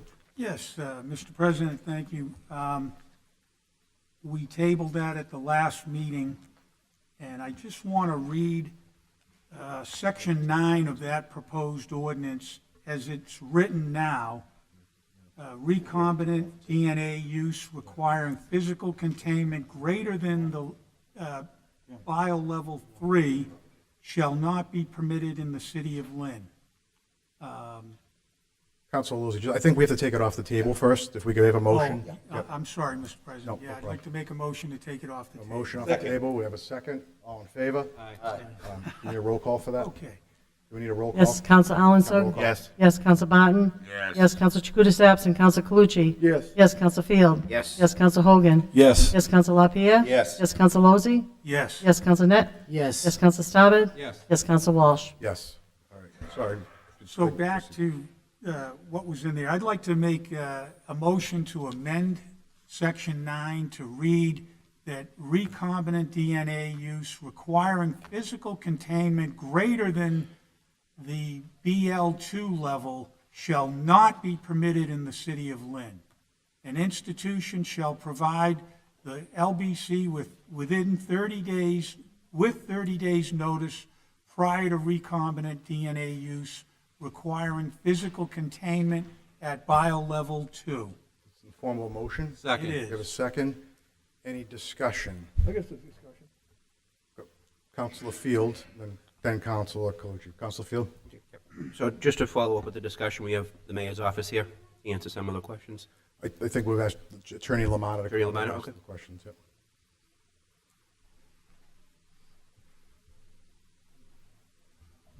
Thank you, Attorney Lamont. With this new ordinance, it kind of supersedes what would, again, it's more housekeeping, really, on the city side of things, because without this new ordinance, these biomanufacturers could have just come right into the city and really done anything by right, correct? Correct. This would fall under research and development under our zone ordinance. And as a matter of right in the Central Business District and in Waterfront 3, which is essentially the Gorelick Farm area, research and development is allowed as a matter of right. So in those two areas, someone interested in our DNA could come in that have no local oversight. It would all be state and federal oversight. There are other areas in the city of Lynn where research and development is allowed with a special permit, but as essentially right now, this gives an extra layer, a local set of eyes on these type of facilities, and it prohibits level 3 and 4, because level 3 and 4 could come in tomorrow, but for this ordinance. Thank you. Any other questions? Councilor Calucci? I just want to commend Councilor Starbett for researching that and getting it up in the open. All right. Okay, any other discussion? Same thing. I'd like to, Councilor Lozey did a lot of work on this, and I want to thank you for all your work you did on this, Councilor Lozey. All right. Any other discussion, questions? All right, roll call. Roll call. We have a motion, we have a second, right? Second. Yep. Sorry. Roll call. Counsel Alanson. Yes. Yes, Counsel Barton. Yes. Yes, Counsel Chakutis absent. Counsel Calucci. Yes. Yes, Counsel Field. Yes. Yes, Counsel Hogan. Yes. Yes, Counsel LaPierre. Yes. Yes, Counsel Lozey. Yes. Yes, Counsel Net. Yes. Yes, Counsel Starbett. Yes. Yes, Counsel Walsh. Yes, motion carries. Thank you. Next, old business. Okay, we have no old business.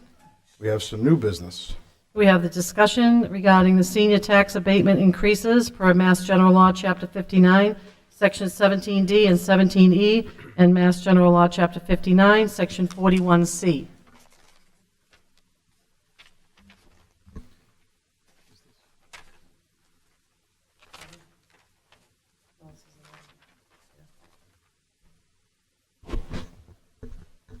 Chris, can you come up and speak to this one first, please?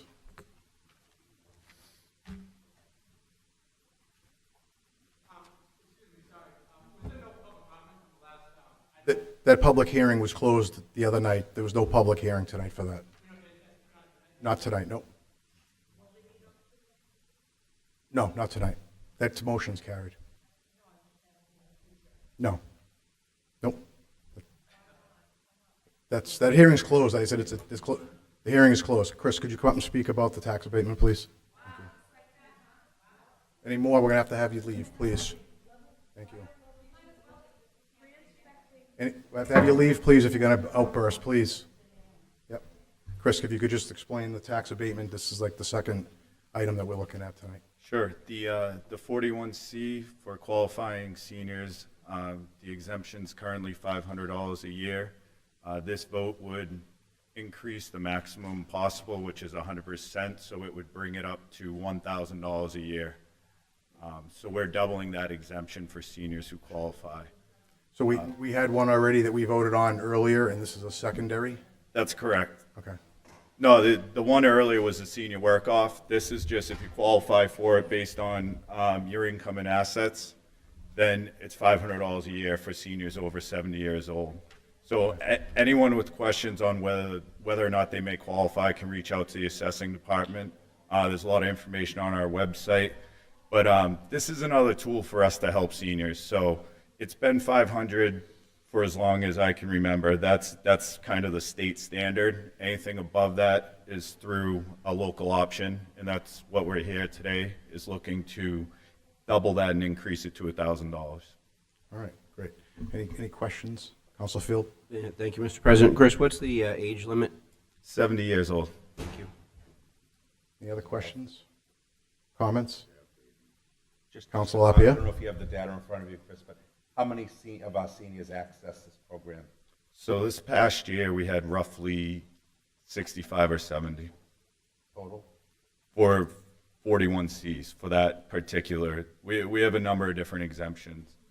65 to 70 people? And it's eligible for 70 and above? Yes, and also income and asset requirements. And they fill out the paperwork in your office? That's correct. Thank you. All right. Any other questions or comments from the council? Councilor Field? Sorry, I had one follow-up question, Mr. President. Chris, is there a cap on how many people can apply for this, or a cap on the amount? No, there is not. Thank you. Any other comments, questions? Question, Mr. President. Council Alwing, so. Chris, just clarification. There was an email sent to us, and then it's in our packet. There's a language that states rather than 1,500, the maximum can be based on blah, blah, blah, 125 hours. My question is, need a vote in the charter? So are we voting that tonight?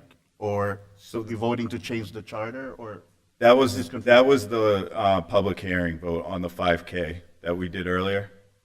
This is separate from the senior work off. This is just a statutory personal exemption. So by Mass General law, people over 70 years old who meet these requirements are given that exemption each year. So what we're doing is doubling that from $500 to $1,000 a year. Thank you. All right, any other questions or comments? It's the wish of the council. Motion to approve. Second. Roll call. Counsel Alan? Yes. Yes, Counsel Barton? Yes. Yes, Counsel Chakutis absent, Counsel Calucci? Yes. Yes, Counsel Field? Yes. Yes, Counsel Hogan? Yes. Counsel LaPierre? Yes. Yes, Counsel Lozey? Yes. Yes, Counsel Net? Yes. Yes, Counsel Starbed? Yes. Yes, Counsel Walsh? Yes, motion carries. Thank you, Chris. Thanks. Yep, big night for the seniors tonight.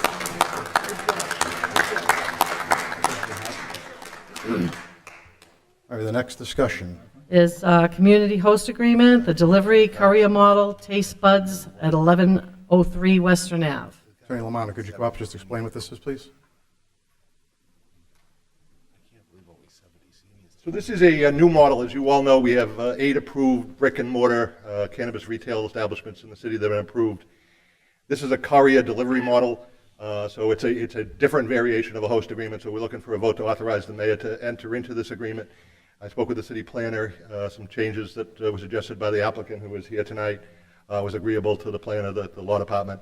There would be a 3% host agreement fee for any deliveries that emanate from this site on Western Avenue. Their parking plan must come back to the site plan review committee to ensure that the parking is not unsightly and the like on the site. But it also requires local hiring for employees, for drivers and the such.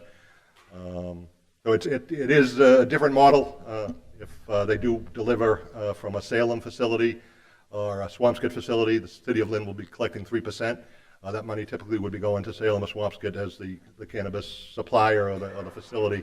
So we are not charging if they're going to an existing Lynn facility because we're already receiving that 3% when they go and pick up the supply. So rather than tacking on another 3% to really discourage a courier or delivery business from succeeding, it is designed to encourage deliveries of their own supply, currying of their own supply, and to the extent someone wants to use other cannabis establishment, there would be a surcharge to go outside the city, and there would be some revenues coming in here to the city of Lynn. So this would authorize the mayor to enter into that agreement, get them in queue to be able to apply with the CCC, which unfortunately is a lengthy process, so I know that they're eager to get that process started, to get that approval as soon as possible to get up and running. All right. Any questions, comments from the council? Motion approved. Motion approved. We have a second. Roll call. Counsel Alan? Yes. Yes, Counsel Barton? Yes. Yes, Counsel Chakutis absent, Counsel Calucci? Yes. Yes, Counsel Field? Yes. Yes, Counsel Hogan? Yes. Yes, Counsel LaPierre? Yes. Yes, Counsel Lozey? Yes. Yes, Counsel Net? Yes. Yes, Counsel Starbed? Yes. Yes, Counsel Walsh? Yes, motion carries. Next discussion or order? We have an order that the City of Lynn pursuant to its eminent domain powers set forth in Mass General Law, Chapter 79, take the real property located at 2 State Street, Lynn, Mass. For municipal public service purposes. Could I ask the mayor come up, maybe just say a few words about this for us, please?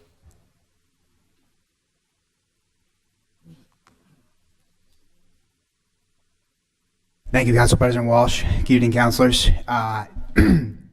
This is a really big moment for the city. This is an opportunity that we have been talking about for months now, really close to a year internally, and just wanted to introduce the topic. We'll have city officials here who can answer more detailed questions, but I wanted to drive a couple points home. I think all of us, including myself, really take the power of eminent domain very seriously.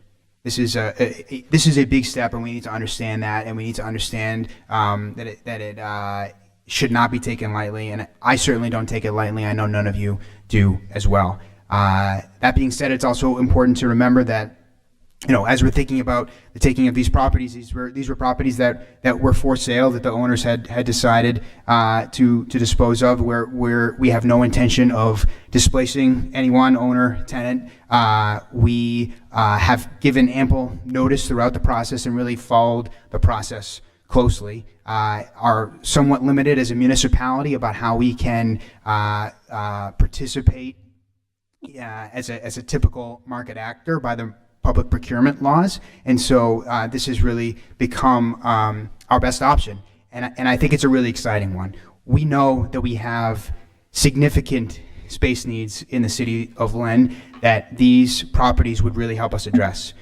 One of the most important is the absolute need for a senior center in Lynn.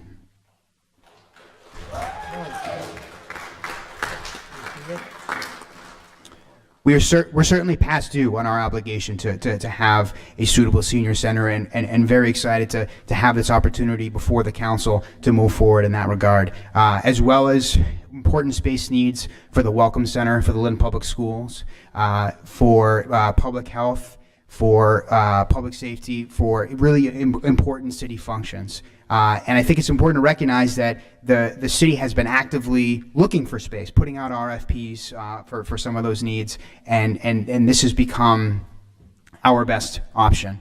And so we're asking for the council's support.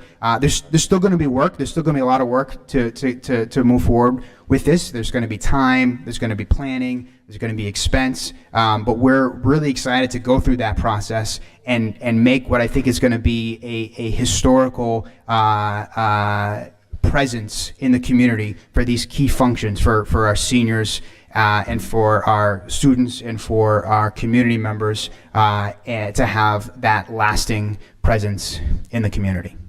All right. Thank you. Thank you, Mayor. Appreciate that.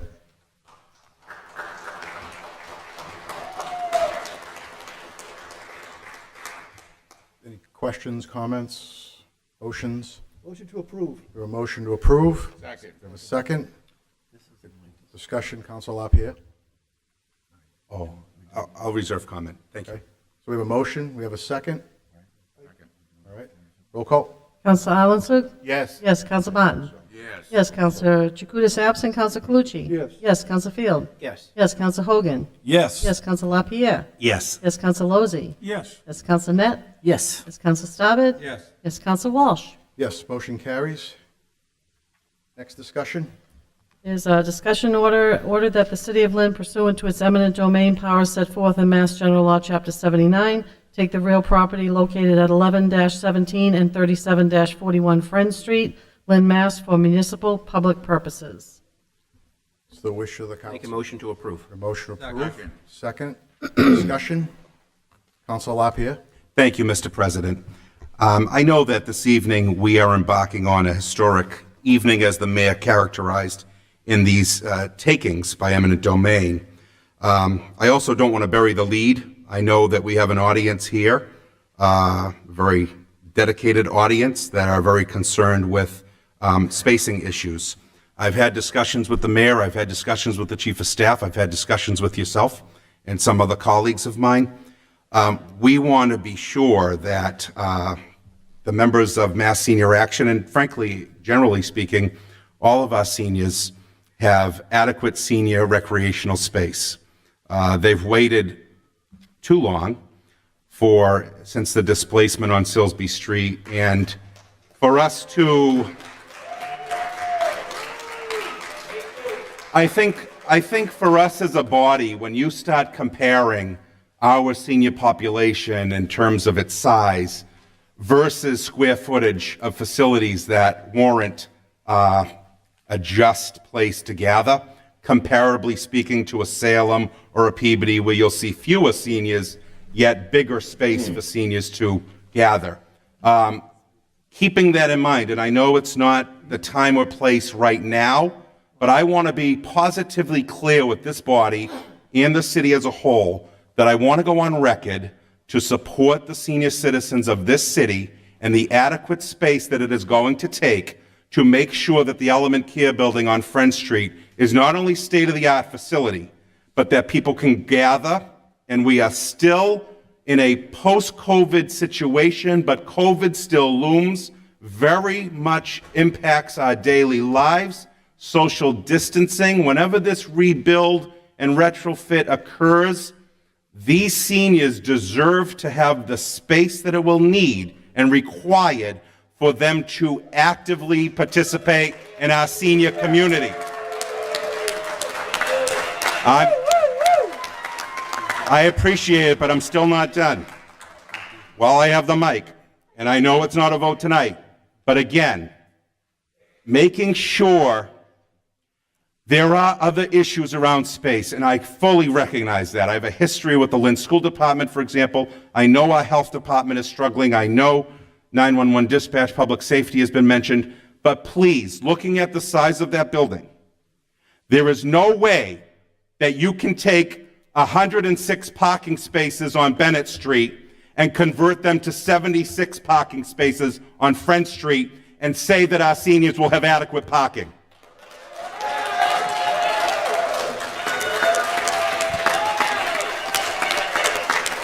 And I want to be very transparent that I am assured that our mayor recognizes this as a dilemma or as a problem or as a discussion point.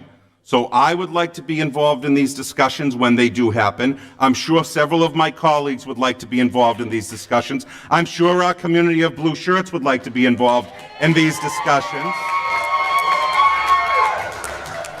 And as a lifetime member of Lynn Senior Action, I want them to have adequate space. As I grow old, they want to grow old with us, and they are a vital resource to our community. Thank you.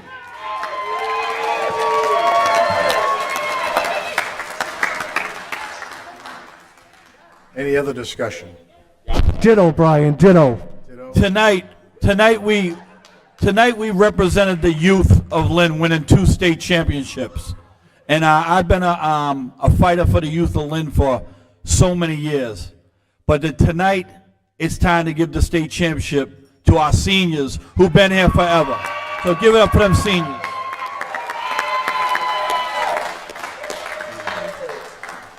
Any other discussion? Any other discussion? Okay, Councilor Starbird. The whole side is going, so I might as well too. Thank you, Mr. President. I had the opportunity to tour that facility with Councilor Chakutis, with Chris Gomez and Inspectional Services. We walked through that entire building, and it is a very nice building. I just want to go on record as stating, and I see a lot of the signs here with the second floor. I think that second floor is key to making that a state-of-the-art facility, and I would wholeheartedly support that. I think for those that haven't seen it, what that would bring with the outside space and potential gardens and everything else, for folks to have both of those floors would be key to really having a state-of-the-art senior center for our seniors here in Lynn.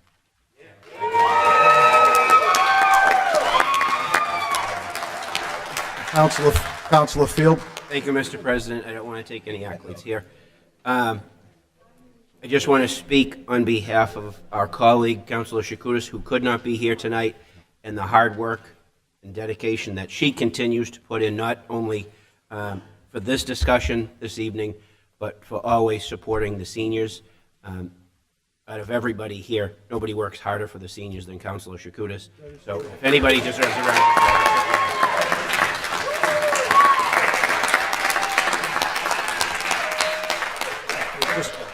Just for 1 second, I just want to echo what Councilor Field said. Councilor Chakutis was not feeling well tonight. That's why she's not here. I can tell you that she's been on the council longer than I have, and I know she's been advocating for this, and it's a win for everybody here, but also for Councilor Chakutis, who I think, I know she wanted to be here tonight, and she's texting me, telling everybody she wants me to say hello to you, and that she's watching tonight. So I just want to echo that, and I'm so happy that we're looking to move forward on these things, and it's a dedication of hard work from everybody that does it. It's not an easy thing. It's a good spot to be here as a counselor, and be able to not have to say no all the time. Just somebody who's been here for a few years, I know a lot of you have, it's kind of nice to say yes once in a while. So with that, I'd like to, any other discussion? Councilor Barton? Go ahead. Councilor Allens? Seniority. Seniority. Seniority. Councilor Barton? Senior issue. It's a senior issue. Technical question, Mr. President. Yep. According to Councilor LaPierre about, he wants to be part of the discussion after. So after we vote tonight, there'll be other discussions after. I just want to make sure that we're voting and guaranteeing them that they will have those first two floors. Attorney that a LaManna, different can you come and discussion? speak to this a little bit? Just want to be clear. With the elected officials here, the mayor and the city council will be working together collaboratively and possibly the school department as well. But after tonight, we'll have to roll up our sleeves on the city side, but ultimately the decisions will be from our elected leaders what's the best use of the space. Thank you. All right, any other comments, questions? Councilor Barton? As one of the seniors, I'd like to call for the vote. There you go. All right.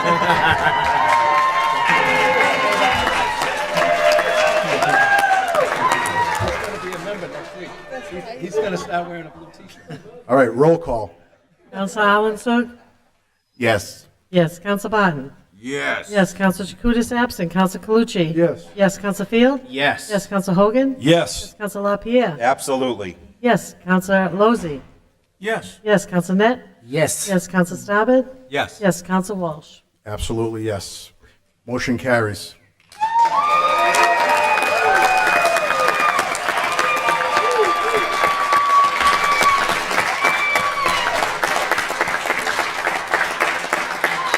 And I think Councilor Barton needs a blue t-shirt. Yeah, can someone get Barton a t-shirt, a blue one, please? Blue shirt. Somebody get him a blue t-shirt. I'm a lifetime member. Medicare eligible. Medicare eligible. Next discussion. We have a discussion establishing a sealer of weights and measures fine schedule. You do my signature better than me.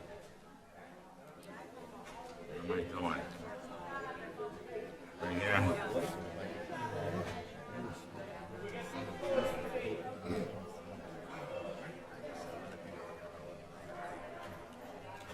Really?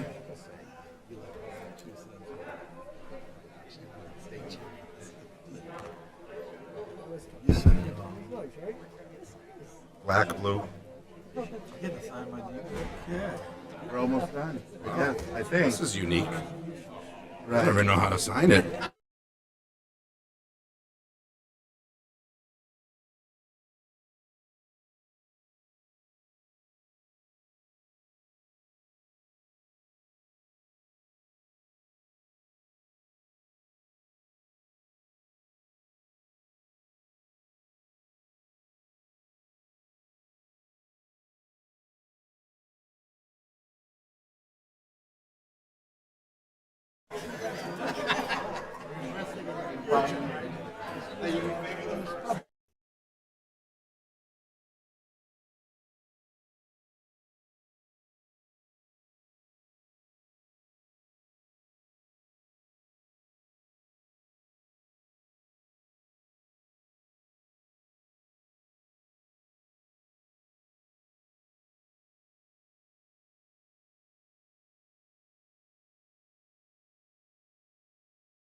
Thank you. This is another piece of housekeeping. The City of Lynn recently appointed 2 new sealers of weighted measures, including, I know Lisa Tobin, and I don't know the second one. By state law, the City of Lynn is allowed to institute a fine of 75% of the fine schedule from the state.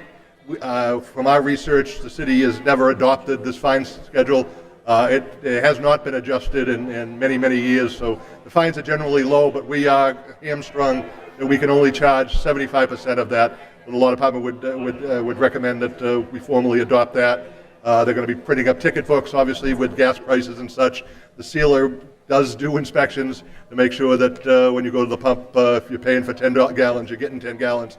And the consequences if the weights and the measures are not calibrated correctly. So looking to institute that with a fine for increase for unpaid, $30 every 30 days that a fine is unpaid. Motion on the Motion floor. to approve. Motion to approve. Second. Any discussion? Roll call. Counsel Alan Yes. Yes. Counsel Barton? Yes. Yes. Counsel Chakutis absent. Counsel Calucci? Yes. Yes. Counsel Field? Yes. Yes. Counsel Hogan? Yes. Yes. Counsel LaPierre? Yes. Yes. Counsel Lozey? Yes. Yes. Counsel Net? Yes. Yes. Counsel Staben? Yes. Yes. Counsel Walsh? Absent. Absent. All right. Okay. We have, oh, okay. Next item on the agenda, We have a resolution regarding the MBTA. Council Barton. Yes. Motion for the clerk to read the resolution, please. Read the resolution. Yep. We have a resolution that the City of Lynn requests that the MBTA include funding for the electrification of the Newburyport-Brockport commuter rail line in this fiscal year 2023 through 2027 capital investment plan. Whereas there is enormous potential along the Newburyport-Rockport MBTA commuter rail line to create greater connectivity between access to housing and better paying jobs for residents in the 15 communities where stations are located in the surrounding municipalities. And whereas in November 2019, the MBTA Fiscal Management and Control Board unanimously adopted resolutions to commit the MBTA to an electric commuter rail system at the same fare level and frequency as rapid transit, which includes prioritizing the environmental justice corridor of the Newburyport-Rockport line. And whereas electric trains are up to 25 times more reliable than our current diesel fleet, which translates to dependable, reliable service and lower maintenance costs. And whereas electrification of the Newburyport-Rockport line would allow the state of Massachusetts to meet emissions reduction goals as outlined in the Next Generation Roadmap legislation signed into law in March 2021. And whereas the City of Lynn has long missed out on rapid transit and its dire need of affordable, reliable public transportation. Whereas the way to solve the commuter rail existing crisis is to embrace the vision of the 21st century regional rail system that will make it more relevant for residents and riders to utilize while making their trips. Now therefore, and be it hereby resolved, that the City Council of Lynn formally requests that the MBTA Board of Directors include funding for the following projects in their fiscal 2023-2027 capital investment plan. A, the electrification of the Newburyport-Rockport line. B, the design and construction of the high train platforms for step-free access onto commuter rail trains. C, the construction of infill stations in Everett, Revere, and Salem. And D, bus rapid transit from downtown Peabody to Salem Depot to integrate commuter rail ridership. This resolution shall take effect upon passage. Motion to approve the resolution. Motion, we have a second. Any discussion on it? Roll call. Counsel Alan Yes. Yes. Counsel Barton? Yes. Yes. Counsel Chakutis absent. Counsel Calucci? Yes. Yes. Counsel Field? Yes. Yes. Counsel Hogan? Yes. Yes. Counsel LaPierre? Yes. Yes. Counsel Lozey? Yes. Yes. Counsel Net? Yes. Yes. Counsel Staben? Yes. Yes. Counsel Walsh? Yes. Motion carries. Next resolution, Councilor LaPierre. Thank you, Mr. President. I'd like to read into the record this resolution in support of the Fair Share Amendment. Whereas the best way to help working families and build a stronger economy for us all is to make sure that we have quality public schools for our children, affordable public higher education, and a reliable transportation system. And whereas students need a well-funded education, well-rounded education, founded on a rich and varied curriculum that includes science, technology, engineering, and math, STEM, music, art, and athletics. And whereas major investments in public education are needed to help students recover academically, socially, and emotionally from the COVID-19 pandemic, and whereas tuitions and fees at our public colleges are among the highest in the country, and students are forced to take an enormous debt to receive a degree, and whereas for Massachusetts to compete against other regions around the nation and the globe, we need modern, reliable transportation, safer roads and bridges, public transportation that works, and safe ways to walk and bike around town. And whereas we have a large backlog of neglected and structurally compromised bridges, tunnels, roads, and public transportation infrastructure in need of repair, and whereas our state revenue is necessary to rebuild crumbling roads and bridges, improve our public schools from pre-K through college, invest in fast and reliable public transportation, make public higher education affordable again, and expand opportunities for healthy walking and bicycling. And whereas Massachusetts needed new investments in our transportation and public education systems even before the COVID-19 pandemic, and now those investments are needed more than ever to lift our economy into an equitable and long-lasting recovery. Whereas our Commonwealth's highest income residents, who have seen their collective net worth skyrocket in recent years, pay a lower percentage of their income in state and local taxes than do the rest of us, and clearly have the ability to pay a little more for the investments we all need. Now, therefore, let it be resolved that Lynn supports the proposed fair share amendment that would create an additional tax of 4 percentage points on annual income above $1 million and dedicate the funds raised by this tax to quality public education, affordable public colleges and universities, and for the repair and maintenance of roads, bridges, and public transportation, and that this resolution shall take effect upon its passage. Thank you. It's in the form of a motion, Counselor? That would be in a form of a motion to adopt the resolution. Second, discussion. Counselor Staubed. Thank you, Mr. President. Mr. President, this, while this has no bearing on the overall vote and creation of this tax, this is just another divisive us versus them, let's tax the rich scheme that we see come about often. It will inhibit some companies' abilities to attract executives at that level if they hit another 4%. And while a lot of people may not care about that, that can create a drain on companies that are here in Boston and in Massachusetts. A lot of people may not even care about sports. But when you go to attract a $10 million a year player, they're going to look at the impacts of $400,000 per year on their contract. And some athletes do look at other areas based on things like taxation. And again, most people don't care about a $10 million athlete. But what this also does, Mr. President, is it affects pass-through businesses. These are the sole proprietorship S-corps who pay the full tax on their business regardless of what they take as their personal income. That is money that those small businesses put aside for investment, to grow their businesses, to purchase new equipment, to hire new employees. And if this were to pass, it would make Massachusetts the 6th highest unfriendly business tax-wise state in the country. If you look at IRS data, it will show that the two states that benefit the most by reallocation of tax dollars leaving Massachusetts, it's Florida and New Hampshire. The passage of this would only be a boon to our fine neighbors to the north, as they're a much more friendly state to do business in tax-wise. And I think that the overall impact of this on what actually gets trickled down to schools, to infrastructure improvements and all, because nothing in that bill has it dialed down to how much people are going to get. It just says an additional $2 billion. So again, I think it's another divisive, tax the rich, us versus this scam. But for those reasons, I'll be voting no. Thank you. Mr. President. Council Lozey. I agree with this resolution, 90% of it, and we need all of these improvements, infrastructure improvements, helping out our children.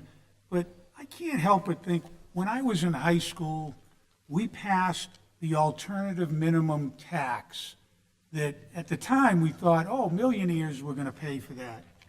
Well, now we're seeing the impacts on two-income families. You're making over 100, and I don't know the threshold, 130, 140,000. You're paying that alternative minimum tax. I think this is well-meaning, but increasing taxes, I'm not in favor of that, and I can't vote for this resolution for that reason. And government has to find a way to make these improvements without increasing the taxes. This is tax season. The deadline's coming up next week, and I'm sick over what I have to pay for taxes. And, you know, there's enough money there. We need to make sure these improvements get done without increasing taxes. So I just want to say I can't support the resolution for that reason. Thank you, Councilor. Any other discussion on it? Councilor Staubach? If I could just clarify one thing, Mr. President, if this were to pass tomorrow, it would not impact me. Okay, all right. Good, thank you. So, any other discussion? We had a motion, do we have a second? Yes. Roll call. Counselor Alanson? Yes. Yes, Counselor Barton? Yes. Yes, Counselor Chakutis absent, Counselor Calucci? Yes. Yes, Counselor Field? Yes. Yes, Counselor Hogan? Yes. Yes, Counselor LaPierre? Yes. Yes, Counselor Lozey? President. Present. Counselor Net? Yes. Yes, Counselor Staubach? No. Counselor Walsh? Yes. Yes. Motion carries. Any other, I don't even know, are we on old business, new, what were we on? We had so much stuff here tonight. Any other new business? Mr. President, I have a little bit of new business. Councilor Field. Thank you, Mr. President. It's on behalf of Councilor Chakutis and myself and the Litter Committee. We would like to thank Councilor Alanson, Councilor Hogan, yourself, the mayor, and everyone that participated in our inaugural Keep Lynn Clean Saturdays this past Saturday at Kiley Park. We thank Lynn Community Television, the Lynn Item also for promoting it and covering. We had over 120 volunteers that if you did show up an hour into the cleanup, there really was not much left for you to clean up. We actually went into the neighborhoods because we had so many volunteers. So I want to commend everybody. This will continue this upcoming Saturday. We'll bring it from Eastland to Westland to Councilor Hogan's ward of Warren Street. We'll be there from 9 to 11, so any community groups that would like to volunteer. And we have cleanup Saturdays through April, May, and June scheduled. They're on the city website, I believe. You can reach out to any of your councilors. This is on top of all the other cleanups that have been happening around the city. I know there was a cleanup at Barry Park on Saturday that some of us participated in. There was cleanups on the Lynn Commons, High Rock Park, with all different community groups. So we certainly appreciate everybody stepping up and helping keep our city clean. All right, thank you, Councilor. Any other new business? It's the wish of the council. Motion to adjourn. Motion to adjourn. Second. Second, all in favor? Aye.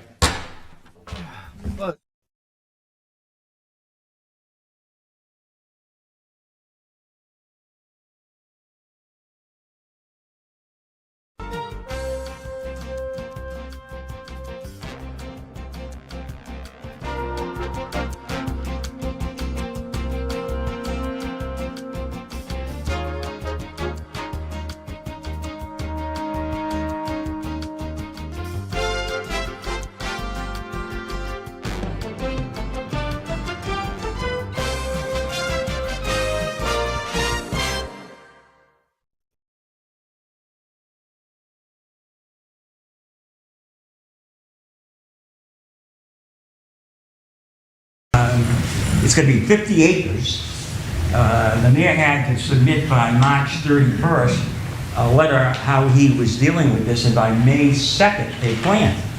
But my betting is that the area that we're talking about, given where the train station is and given where the bus station is going to be perhaps this area. So to give you some perspective, 50 acres is the size of Boston Common.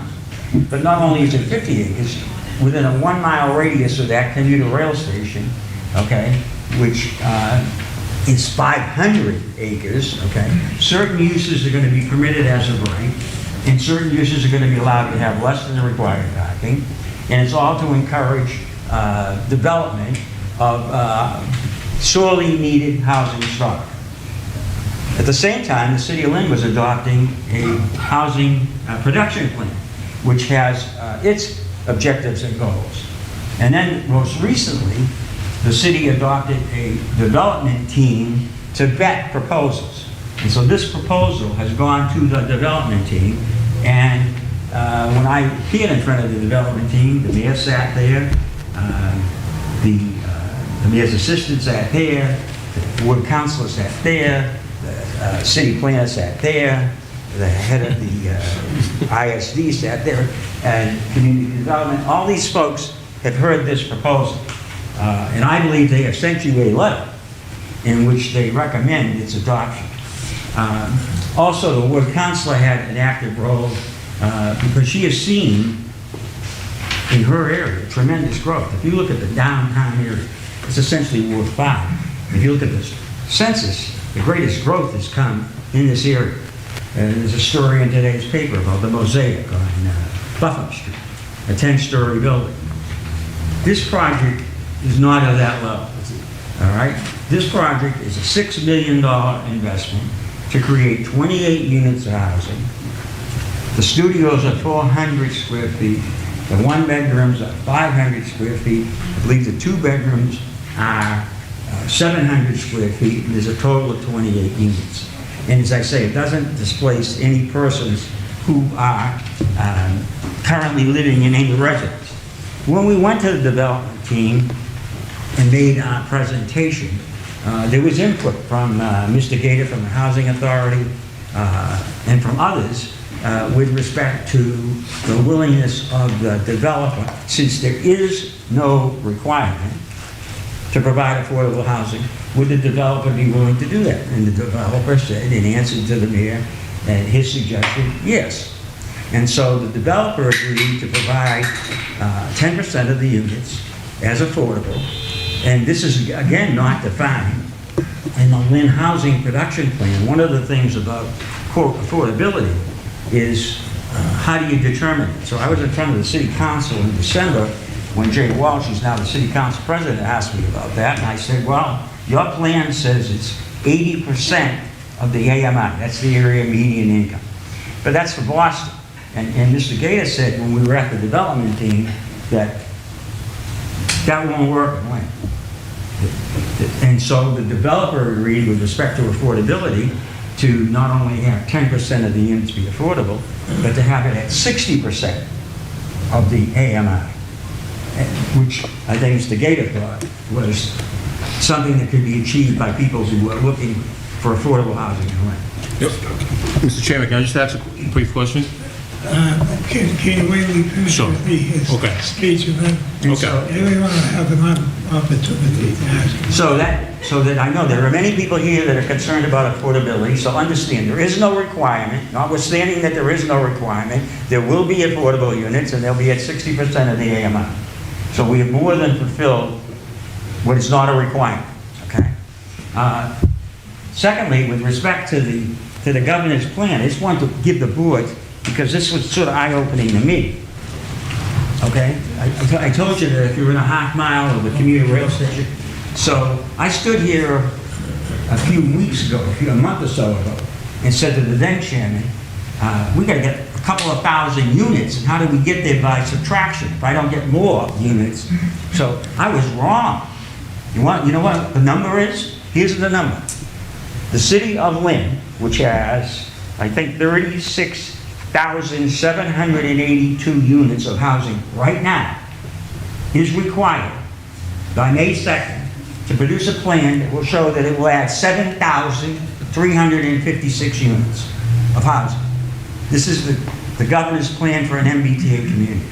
So I would suggest to you that this 28 is a step towards the 7,000, and that you're going to be getting more and more proposals in this area, which people rightly change from industrial to residential. And so the problem is Will Rogers said, buy land, they're not making it anymore, okay? There's no perfect lots left, okay? There are no perfect lots left. So when you try to put a building of a certain magnitude on this lot, it doesn't always work to perfection. And so we need relief, and that's why we're here. When we went to the development team, we outlined certain areas that we felt we needed relief. And they knew we would have to come here, and that ultimately it is your determination as to whether we get that relief. I think the second issue that have some people here, and my brother Kyle is here, on behalf of the IUE, which I'm very familiar with, okay? The IUE is the union that represents the workers in Lynn. They have a headquarters on Exchange Street. Now, Exchange Street is in the central business district, and directly across the street from this side, this line, that's the central business. If you're on that side of the line, the parking requirement is 0. If you're on this side of the street, you have to meet the parking requirement. Okay? So the IUE, to their credit, even though they're not required to have parking, made an effort to get parking and did. And when this proposal was being considered, I understood that we had to find a way to get more parking, and the city cooperated. And how the city cooperated is there was a way left from the Great Lynn Fire called Carroll Street. They abandoned, the city council abandoned Carroll Street.